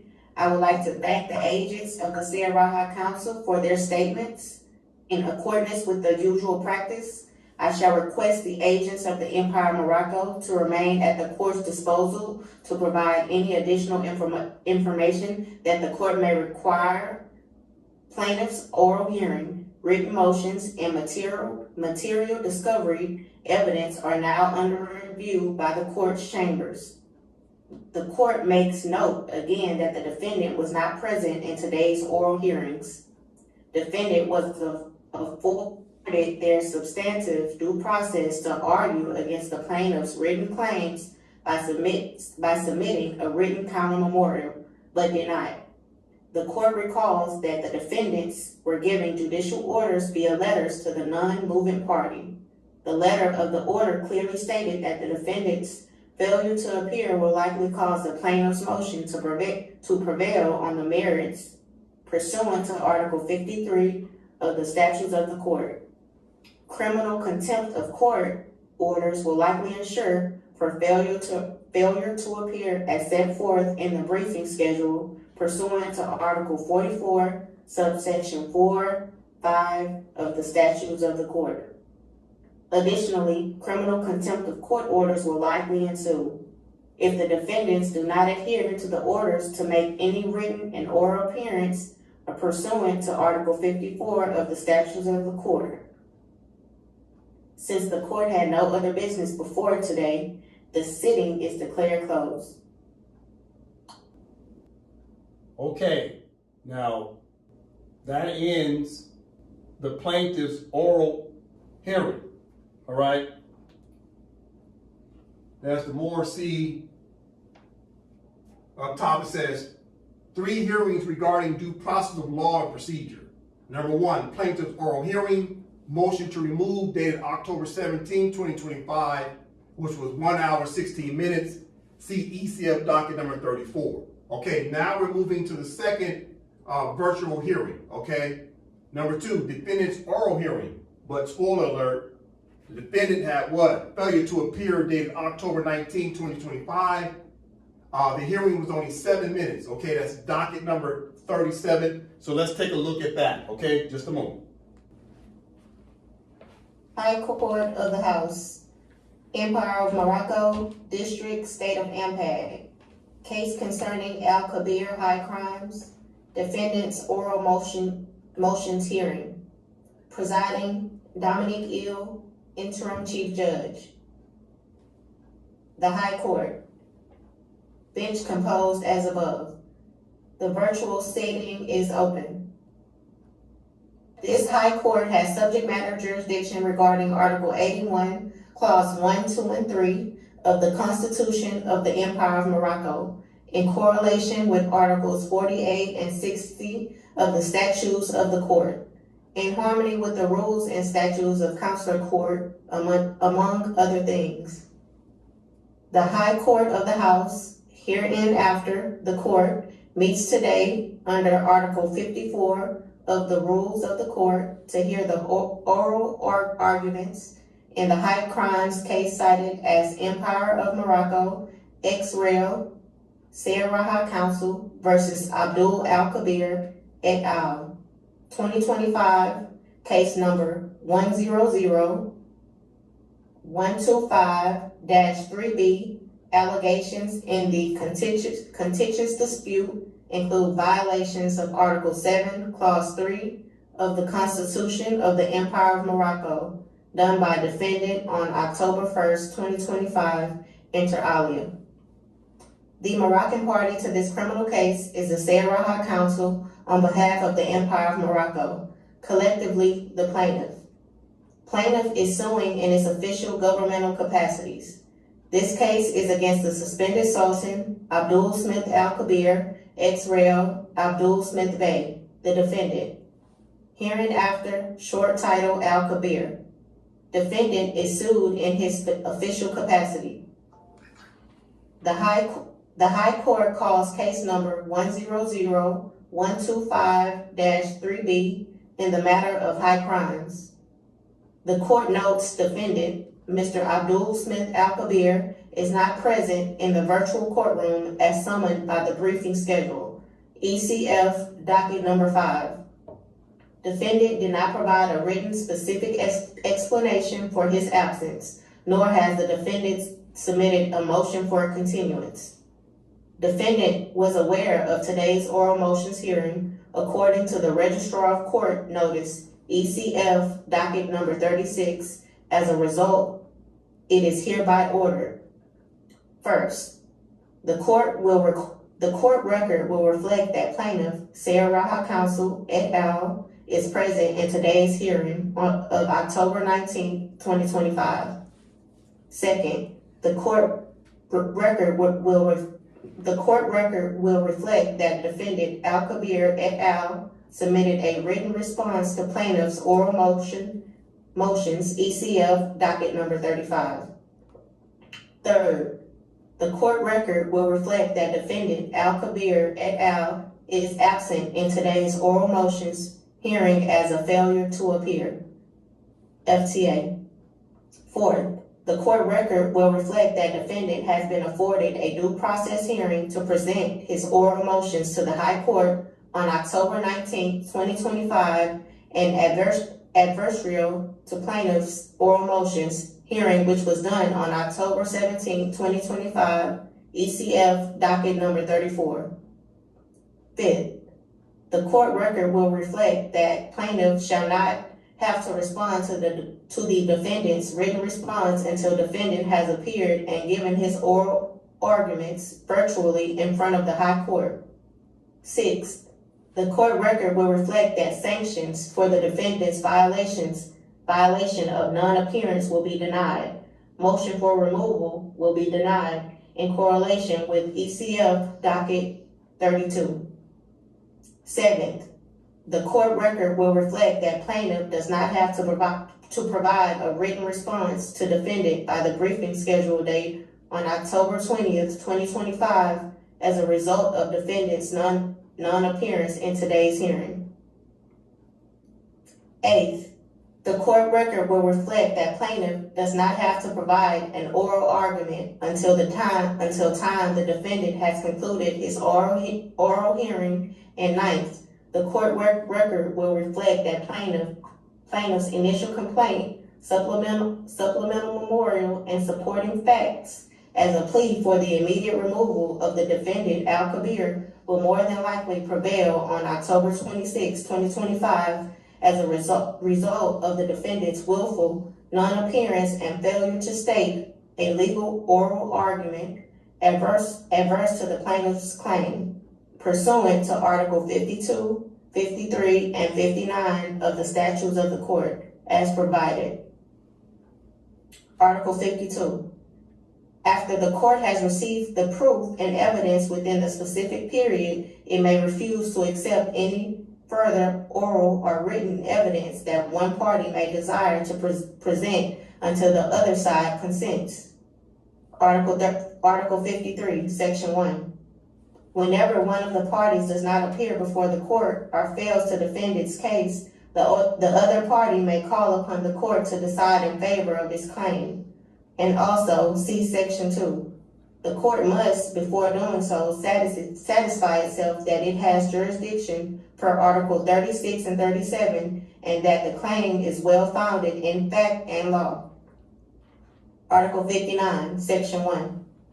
The decision of the court shall have binding force of law between the parties. And Section 2. The court shall have inherent civil and criminal contempt powers to punish obstruction of justice behavior in the form of fines, penalties, and confiscations. And Section 3. Contempt orders shall constitute 1. A fine, 2. Jail, or 3. Both fines and jail time. Since the court had no other business before today, the sitting is declared closed. All right. That was a quick 7 minutes. The defendant had a failure to appear. All right. So going back, so there were 3 hearings regarding due process of law and procedure. First is the plaintiff's oral hearing motion to remove dated October 17, 2025. That was ECF Dkt. Number 34. We just finished listening to part 2, defendant's oral hearing. But the defendant had a failure to appear, dated October 19, 2025. Now you take a look at that transcript, on which we just listened to, which is docket number 37. Okay, lastly, we're going to listen to the judge ruling and sentencing impeachment, dated October 26, 2025, It's going to be 43 minutes, all right? You can take a look at docket number 40. That'll be the last docket, which was the ruling and sentencing of impeachment. All right, it's 43 minutes. Let's take our time. Just a moment. High Court of Empire of Morocco, District State of AMPAC. Case concerning Al-Kabir high crimes. Ruling and sentencing hearing. Presiding Dominique Hill, Interim Chief Justice. The High Court. Bench composed as above. The virtual sitting is open on this day of October 26, 2025. The High Court has subject matter jurisdiction regarding Article 81, Clause 1, 2, and 3 of the Constitution of the Empire of Morocco, in harmony with the institutional act known as the Extraordinary Act of No Confidence against Sultan Al-Kabir, ratified on October 5th, 2025. The High Court of the House, hereinafter the court, meets today under Article 53 of the Statutes of the Court to declare its order in sentencing in the high crimes case cited as Empire of Morocco, ex rel. Sierra Council versus Abdul Al-Kabir et al., 2025, case number 100125-3B.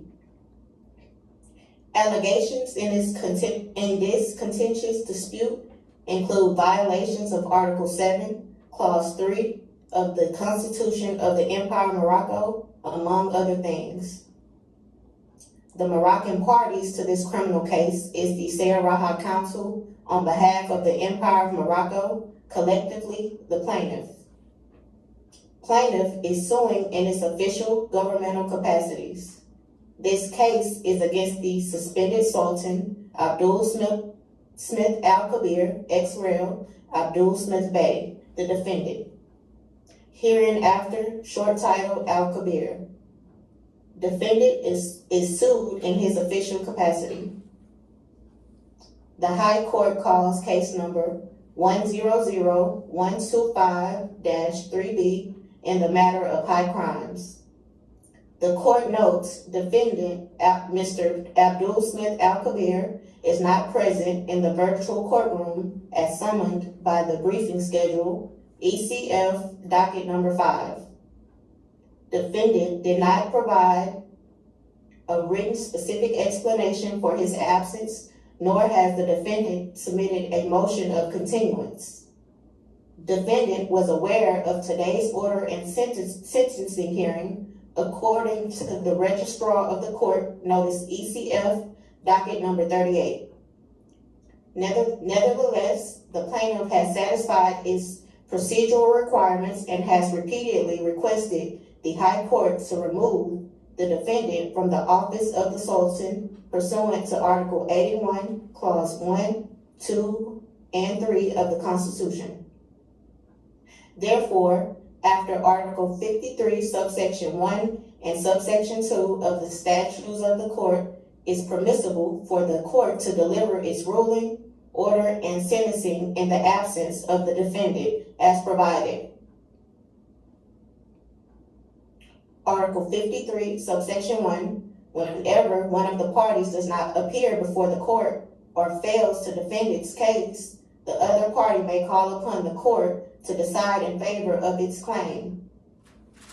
Subsection 2, the court must, before doing so, satisfy itself that it has jurisdiction per Article 36 and 37 and that the claim is well-founded in fact and law. The court, having reviewed the evidence, the pleadings, and the constitutional arguments presented, and noting the defendant's failure to appear and rebut the charges, now finds it reasonable to issue its final judgment. Before doing so, the court recalls the steps leading to today's final order and sentencing in the case of Al-Kabir as follows. Part 1. Short background. The plaintiff's initial complaint was intended to prove that on October 1st, 2025, the defendant, Al-Kabir, and his accomplices attempted to purge the Prime Minister and other officials from their offices by unilateral acts and hostile takeover contrary to the Constitution.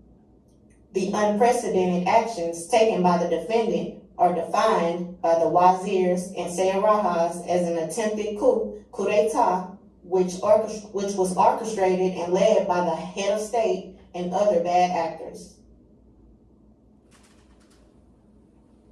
On or around October 1st, 2025, the defendant, Al-Kabir, emailed several elected and appointed officials of the Empire of Morocco stating that the state was under threat due to alleged allegations of sedition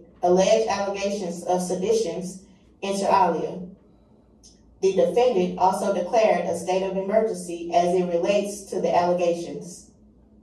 The defendant's declaration of emergency was unilaterally under the color of law and under the color of authority in relation to Article 10 of the Constitution, among other things. On the same day of October 1st, 2025, the defendant conducted a so-called emergency Zoom call which resulted in a meeting where he arbitrarily decided to announce that the Prime Minister, DeAndre Bey, and others were removed from their permanent offices for accusations of sedition against the head of state and the government. Defendants set forth verbal commands that DeAndre Bey was replaced by the Vice Prime Minister, Akil Bey. The defendant, multitude of unlawful actions conducted on October 1st, 2025, and subsequent days following were inconsistent with the constitutional norms of the rule of law and procedure. Whereas the defendant unlawfully removed the permanent Prime Minister without proper cause or due process, which resulted in abuse of power and high crimes under the color of authority. Defendant's motive under the guise of a so-called state of emergency powers was done with the sole purpose and intent to purge the Prime Minister and other elected and appointed officials from their three branches of government. On October 3rd, 2025, the incumbent Prime Minister set forth a state of emergency. Afterwards, the Wazir Council convened under an extraordinary session and passed a unanimous vote of no confidence against Al-Kabir regarding his high crimes. Moreover, the government bill requested from the legislature to invoke their constitutional power to set forth a private member bill with the intent to find Al-Kabir patently incompatible with his continuing in office regarding abuse of power and high crimes. On October 3rd, 2025, the House members convened under an extraordinary session due to the state of emergency in support of the Prime Minister's address and passed a supermajority 2/3 vote of no confidence against Abdul Al-Kabir for high crimes. As a result of the active coup d'etat and unlawful removal of the Prime Minister and other officials, the private member bill declared the defendant was patently incompatible with his continuation in office and must be removed by a ruling from the High Court of the House. Subsequently, the private member bill also recognized the necessity to suspend Al-Kabir from any head of state power henceforth. As a result, the House members recognized the Prime Minister, DeAndre Bey, as the next person in line of succession to take the seat of interim Sultan during the state of emergency. On October 5th, 2025, Second Judge Isaac Bey of the Empire of Morocco, EOM, Supreme Court, was granted the power of interim Chief Judge of the Supreme Court. As a result of Chief Judge J. Jermaine Bey's recusal letter dated October 4th, 2025, ECF Dkt. Number 6, the House accepted the recusal letter from Justice J. Jermaine Bey, and as a result, Justice Isaac Bey was recognized as the interim Chief Judge of the Empire of Morocco Supreme Court. On October 5th, 2025, DeAndre Bey took the oath of office to be the interim Sultan with full powers until such time that the Empire of Morocco institutes a special election for a new Sultan to hold the office for the remaining term. Also, on October 5th, 2025, in their official capacity, the Sayaraha Council, on behalf of the Empire of Morocco, the people, filed a criminal complaint with the Registrar of the High Court of the House and instituted initial court proceedings against the suspended Sultan as defendant in his official capacity.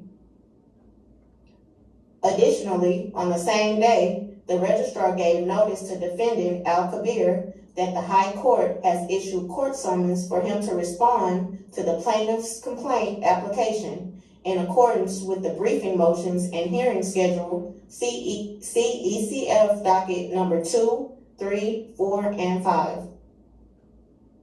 On October 8th, 2025, the women of the House of Sayaraha sat virtually at the High Court and pleaded that their motion be granted, and find the defendant guilty of gross high crimes, and declare the defendant immediately removed from office. The head of state has created a contentious dispute resulting in the case of the Sayaraha Council et al. V. Al-Kabir et al. Part 2. Defendant is accused of 1 count violation of the Constitution. Count 1. Defendant attempted to improperly remove the incumbent Prime Minister, DeAndre Bay, as head of the executive branch. This unlawful act was done unilaterally without due process of law and procedure, which constitutes a gross violation of the constitutional law and procedure pursuant to Article 7, Clause 3, as provided. Only His Majesty the Sultan can remove the Prime Minister from office per the Institutional Act and upon the advisement of the Constitutional Council. Part 3. Findings of fact and law. The court finds that the evidence is clear and convincing and establishes the following fact beyond a reasonable doubt as follows. On October 1st, 2025, the defendant, Abdul Smith Al-Kabir, in his capacity as Sultan, did knowingly and willfully orchestrate a series of actions amounting to an attempted self-coup against the legitimate government of the Empire of Morocco. The centerpiece of this unlawful act was the defendant's unilateral declaration to remove the incumbent Prime Minister, DeAndre Bay, from his permanent office. This was executed via an arbitrary verbal decree during a so-called emergency meeting without any prior constitutional process. ECF Dkt. Number 19, Exhibit 3. The Constitution of the Empire of Morocco is explicit and unambiguous. Article 7, Clause 3 states, only His Majesty the Sultan can remove the Prime Minister from office per the Institutional Act and upon the advisement of the Constitutional Council. On October 1st, 2025, the defendant, in his own initial communication, acknowledged that the investigation of possible breaches against the Constitution was the responsibility of the Constitutional Council, the Judiciary, and the House. ECF Docket Number 17, Exhibit 1. Yet he deliberately bypassed those bodies as admitted in his emergency meeting on October 1st, 2025, as referenced above in docket number 19. The defendant's actions were a flagrant and direct violation of Article 7, Clause 3. He removed the Prime Minister without seeking, much less receiving, the mandated advisement from the Constitutional Council.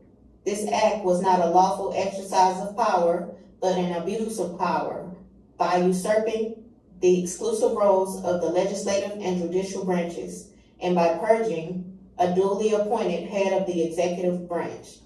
The defendant shattered the constitutional separation of powers, creating a grave crisis that threatened the very continuity of the state. Part 4. Decisions of the court. The court therefore finds the defendant, Abdul Smith Al-Kabir, ex-rel, Abdul Smith Bay, guilty of high crimes as charged. The court specifically finds him guilty of A, count 1, a gross violation of Article 7, Clause 3 of the Constitution for the unlawful removal of the Prime Minister, and B, the orchestration and an attempted coup d'etat, an act patently incompatible with the duties and oath of the head of state. These actions constitute high crimes as defined in Article 81, Clause 1 of the Constitution, demonstrating a willful betrayal of the constitutional order and a fundamental breach of public trust. Part 5. Final order. For the reasons stated above, it is hereby ordered adjudged and declared, 1.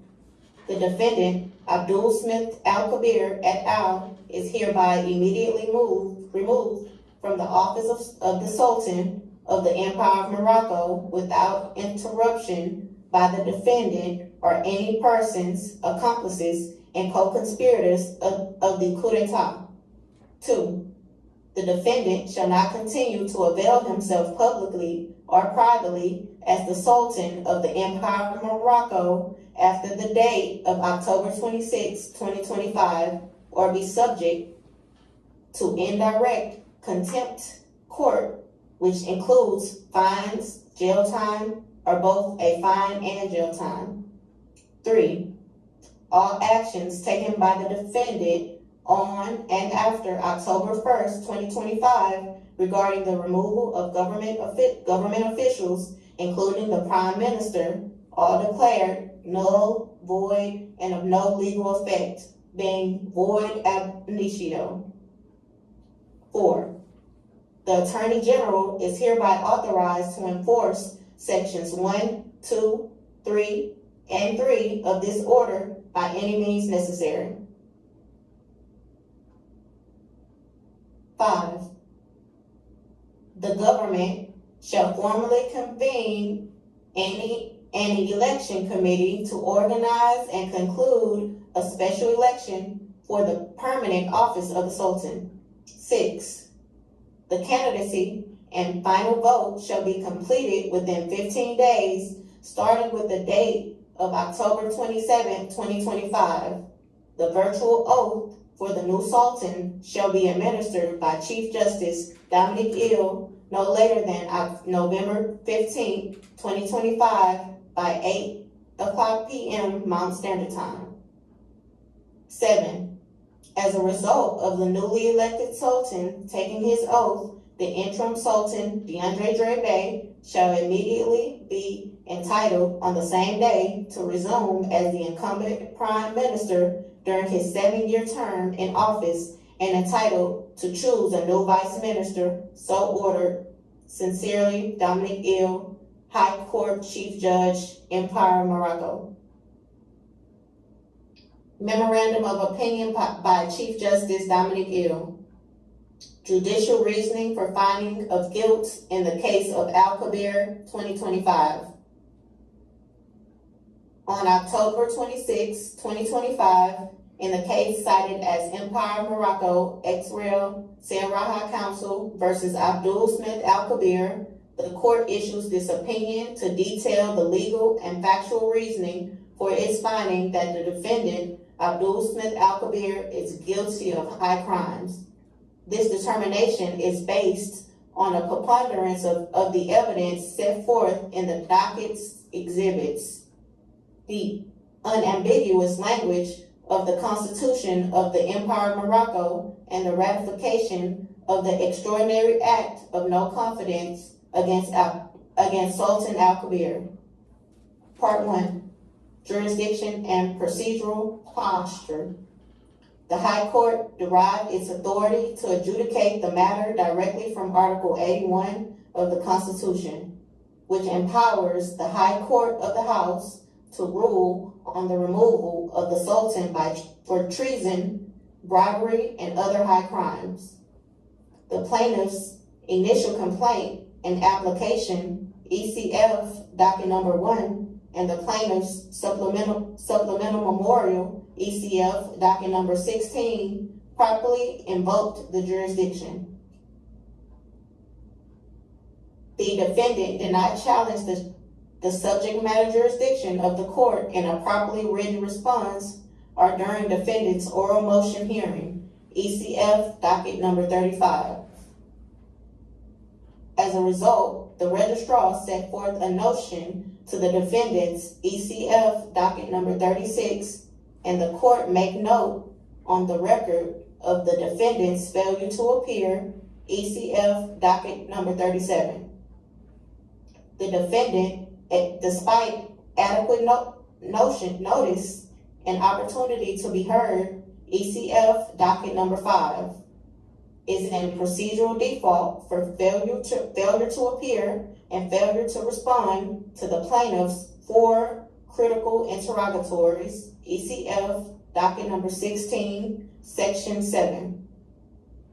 The court deems the defendant's admission of the underlying facts of the interrogatories as an act of acquiescence and a waiver of a legal defense due to the defendant's no contest of the claims. Furthermore, on October 23rd, 2025, the court also issued a proposed order to give the defendant notice as to the intent of the court to rule in favor of the plaintiff, ECF Docket number 38. But the defendant remained unmoved by the court's prerequisites.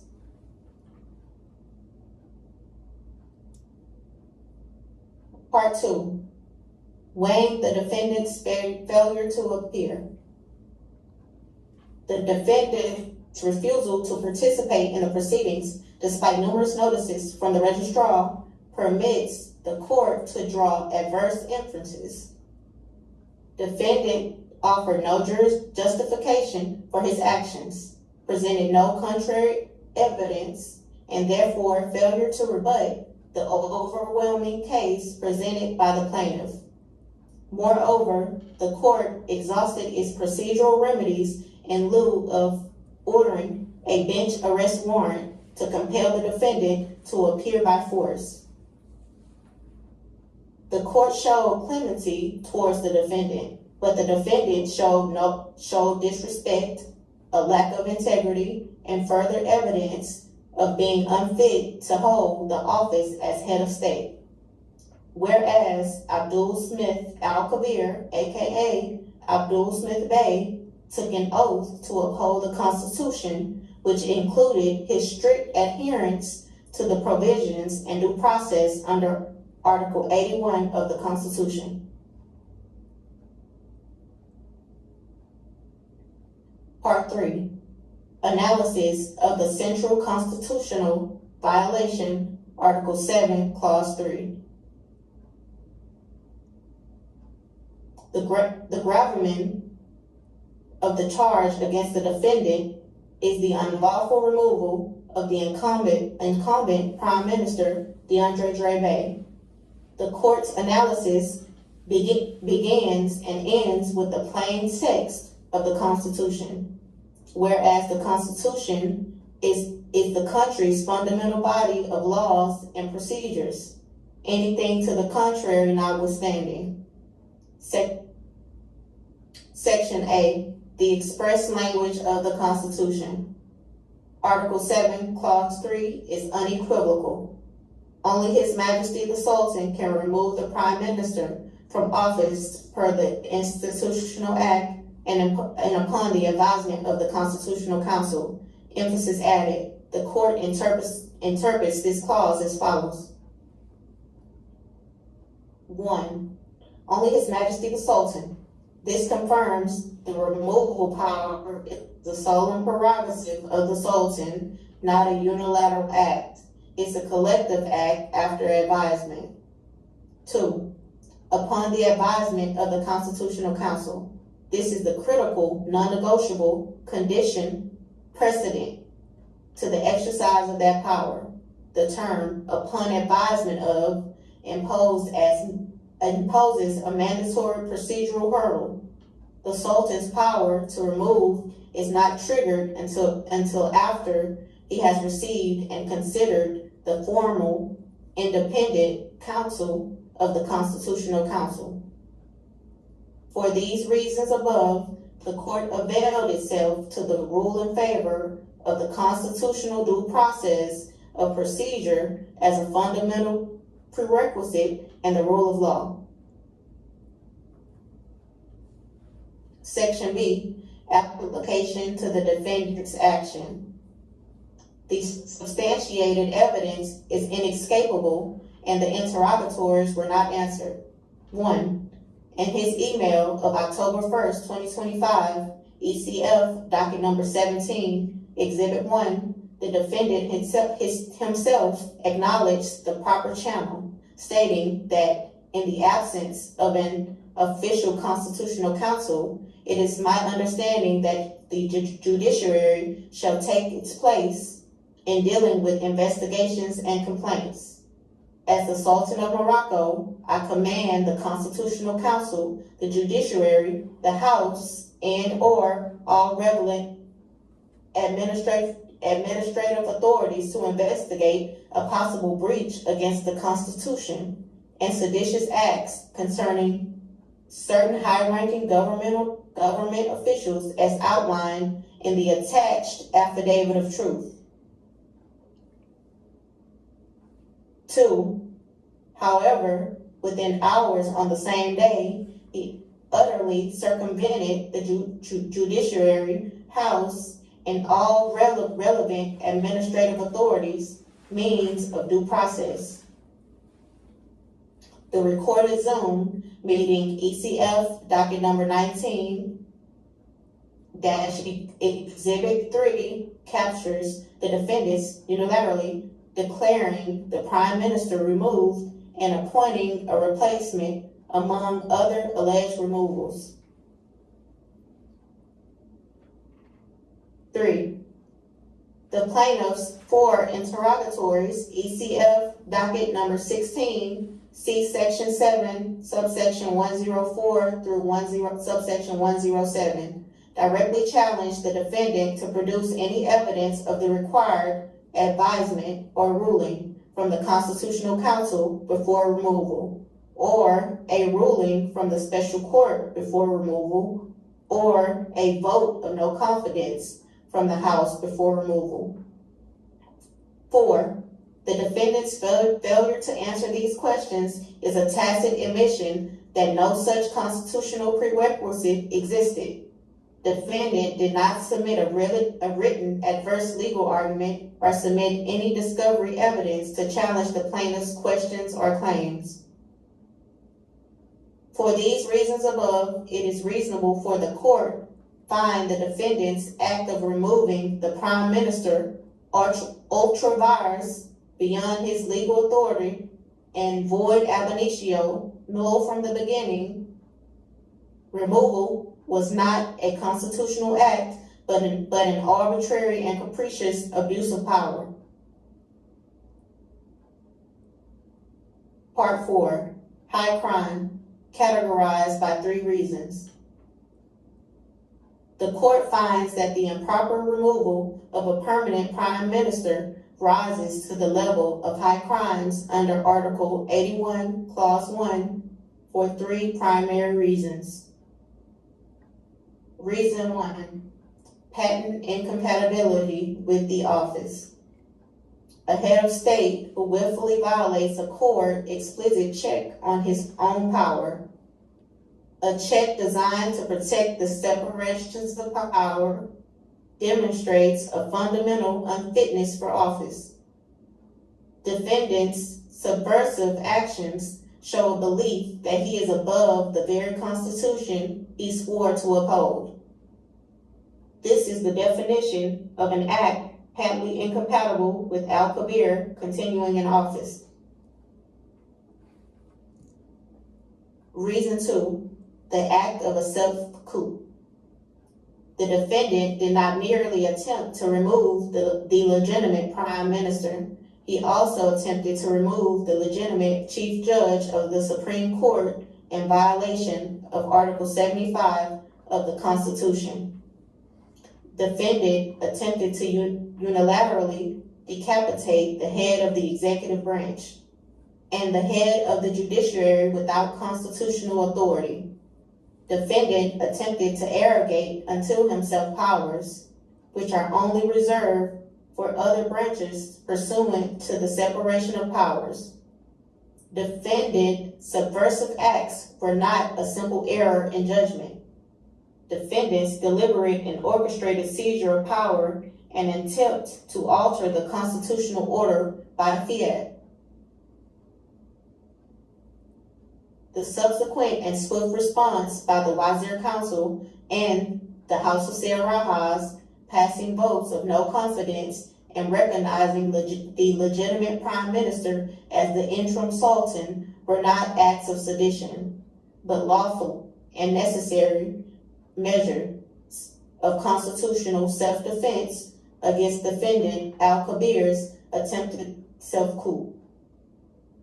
For these reasons, it's reasonable for the court to find the defendant patently incompatible with continuing in office. Reason 3, profound existential danger. The court fully concurs with the plaintiff's meticulous legal reasoning. The court also emphasizes the profound and existential danger posed by the defendant's actions, a danger that transcends the immediate legal violation and strikes at the very heart of our constitutional compact. The act committed by the head of state on October 1st, 2025 was not a mere procedural error or an aggressive interpretation of power. It was a self-coup, which is an act whereby the sovereign, entrusted with the ultimate duty to protect the constitutional order, instead turns his power against that very order to eviscerate it from within. This is the most insidious form of constitutional treason, for it wears the mask of legitimacy while carrying the dagger of tyranny. The precedent set by such an act of treason, if left unchecked, would be catastrophic for two fundamental pillars of our nation. The court recalls the expressed and implied responsibilities and powers under Article 78, Clause 3 of the Constitution as provided. The judicial authority, guardian of the freedom of the individual, shall ensure compliance with this principle in the conditions laid down by the statute. Whereas the institutional act, known as the Extraordinary Act of No Confidence against Sultan Al-Kabir, ratified on October 5th, 2025, became binding statute to remove Al-Kabir via the majority 2/3 vote cast by the House of Seyarahas. For the above stated reasons, the court finds it reasonable to be duty-bound to enforce the Constitution as a guarantor of the individual's rights of the people against the defendant. Part 5. The will of we the people and not the arbitrary will of the Sultan. A constitution's power does not derive from its ink and paper, but from the unwaveringly belief of the government and the people that is the supreme and binding law. When the head of state demonstrates that its explicit checks and balances are optional, that the mandatory advisement of a council can be ignored, that the separate branches of the government can be bypassed by mere decree, the Sultan reduces the Constitution to a mere suggestion. The Sultan aimed to teach by example that monarchy and loyalist power is the ultimate authority over the people and their representatives. This creates a precedent that future sultans may invoke, each time eroding the foundations until the entire structure collapses. The rule of law is replaced by the rule of one man, and the nation is left with no permanent principles, only the whims of whoever holds the seal of office. The plaintiffs rejected the defendant's ideology. As a result, the fundamental shared co-equal law of checks and balances of the Constitution, its three branches of government, have prevailed over a tyrannical sultan and his loyalist regime. The Constitution set forth a check on the Sultan's powers under Article 5, Clause 2. The office of the Sultan is reserved for men only to preserve an equilibrium between the House of Seyarahas as reserved for women members only. Thereby, equilibrium guaranteed the women of the Sayaraha Council the immense power and authority to remove a sitting sultan by 2/3 votes of no confidence with cause in pursuance with Article 81 of the Constitution. The court recalls that the social contract between the state representatives and its nationals is built on trust and must never result in a broken covenant with the people. The people grant power to their head. The court recalls that the social contract between the state representatives and its nationals is built on trust and must never result in a broken covenant with the people. The people grant power to their leaders on the condition that this power and the referendums of the people will be exercised within the bounds of the law for the common good. A self-coup by the elected sultan is the ultimate betrayal of this trust. It tells the people that their votes, their representation in the legislature, and their protection under the separation of powers and an independent judiciary are all illusory, capable of being nullified in a single afternoon by one person, duty-bound to Article 1, Clause 1. The Empire of Morocco shall be organized on a decentralized basis, and Clause 2, Morocco shall be an indivisible, secular, democratic, and social republic. The obligation to respect the republic of the people and their elected and appointed representatives is further enshrined under Article 3, Clause 1. National sovereignty shall vest in the people, who shall exercise it through their representatives and referendums of the state. An elected sultan's rogue misconduct breeds not only political instability, but a deep and lasting civicism.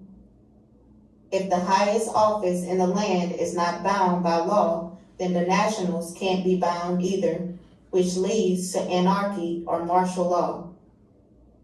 The damage done by a self-centered sultan and his accomplices by the national fabric is inconceivable, creating a wound that may take a generation to heal. The defendant's actions, undertaken under the guise of a state of emergency, represents the classic poison of authoritarianism, dictatorship, and imperialism, and the denial of shared powers afforded by the several elected and appointed officials in the Constitution. A state of emergency requires a steadfast adherence to law, not arbitrary abandonment to purge officials from government. State of emergency times must not allow a sultan to become a monarch by his own declaration, even temporarily. Is to sanction the death of the republic and the silencing of the elected women of the legislative houses of the Sayaraha's constitutional rights to sit as a right and to make collaborative decisions under Article 18 of the Constitution, among other articles. The precedent we set in the case removal of Al-Kabir is not simply about punishing one delusional man for his crimes. It is about erecting a permanent and impassable barrier in the path of any future leaders who would contemplate such a path of chaos and division. The High Court declares in the strongest possible terms that the Constitution is not the Sultan's tool to be used or set aside at his pleasure. It is his absolute master and abstract mother, as she is all of ours collectively as Moroccan national, henceforth. The most grave high crime of an elected sultan is not merely violating a clause, but launching a direct assault on the constitutional order itself, which is an assault on our mother and the altering of our children's future. To find otherwise would be to render our founding document a dead letter and to leave the rights and liberties of the people defenseless against a tyrannical sultan. For these reasons above, the court's judgment is not merely correct. It is essential for the survival of the Empire of Morocco as a constitutional state, under the maxim of long live the Moorish Empire. Part 6, Conclusion. The court concludes as a matter of law that the defendant, Sultan Al-Kabir, by unilaterally removing the Prime Minister without the constitutionally mandated advisement of the Constitutional Council, committed a grave violation of removing the incumbent Prime Minister without due process as crystallized under Article 7, Clause 3. The defendant's so-called state of emergency was indeed a willful false statement aimed to purge the legitimate elected and appointed officials who took their oath on June 8, 2024, during the public inauguration. However, on October 1st, 2025, defendant attempted to replace officials with rogue loyalists during a revolt. The defendant's malice and malfeasance constitute a high crimes under Article 81, for which the prescribed remedy is immediate removal from office. The court's duty is to uphold the Constitution against all who could subvert it, regardless of their office. Today, October 26, 2025, that duty is fulfilled by the elected women of the House as an equilibrium check on the Sultan and the constitutional powers of removal, binding on the High Court on behalf of we the people. Since the court has no other business before it today, the sitting is declared closed.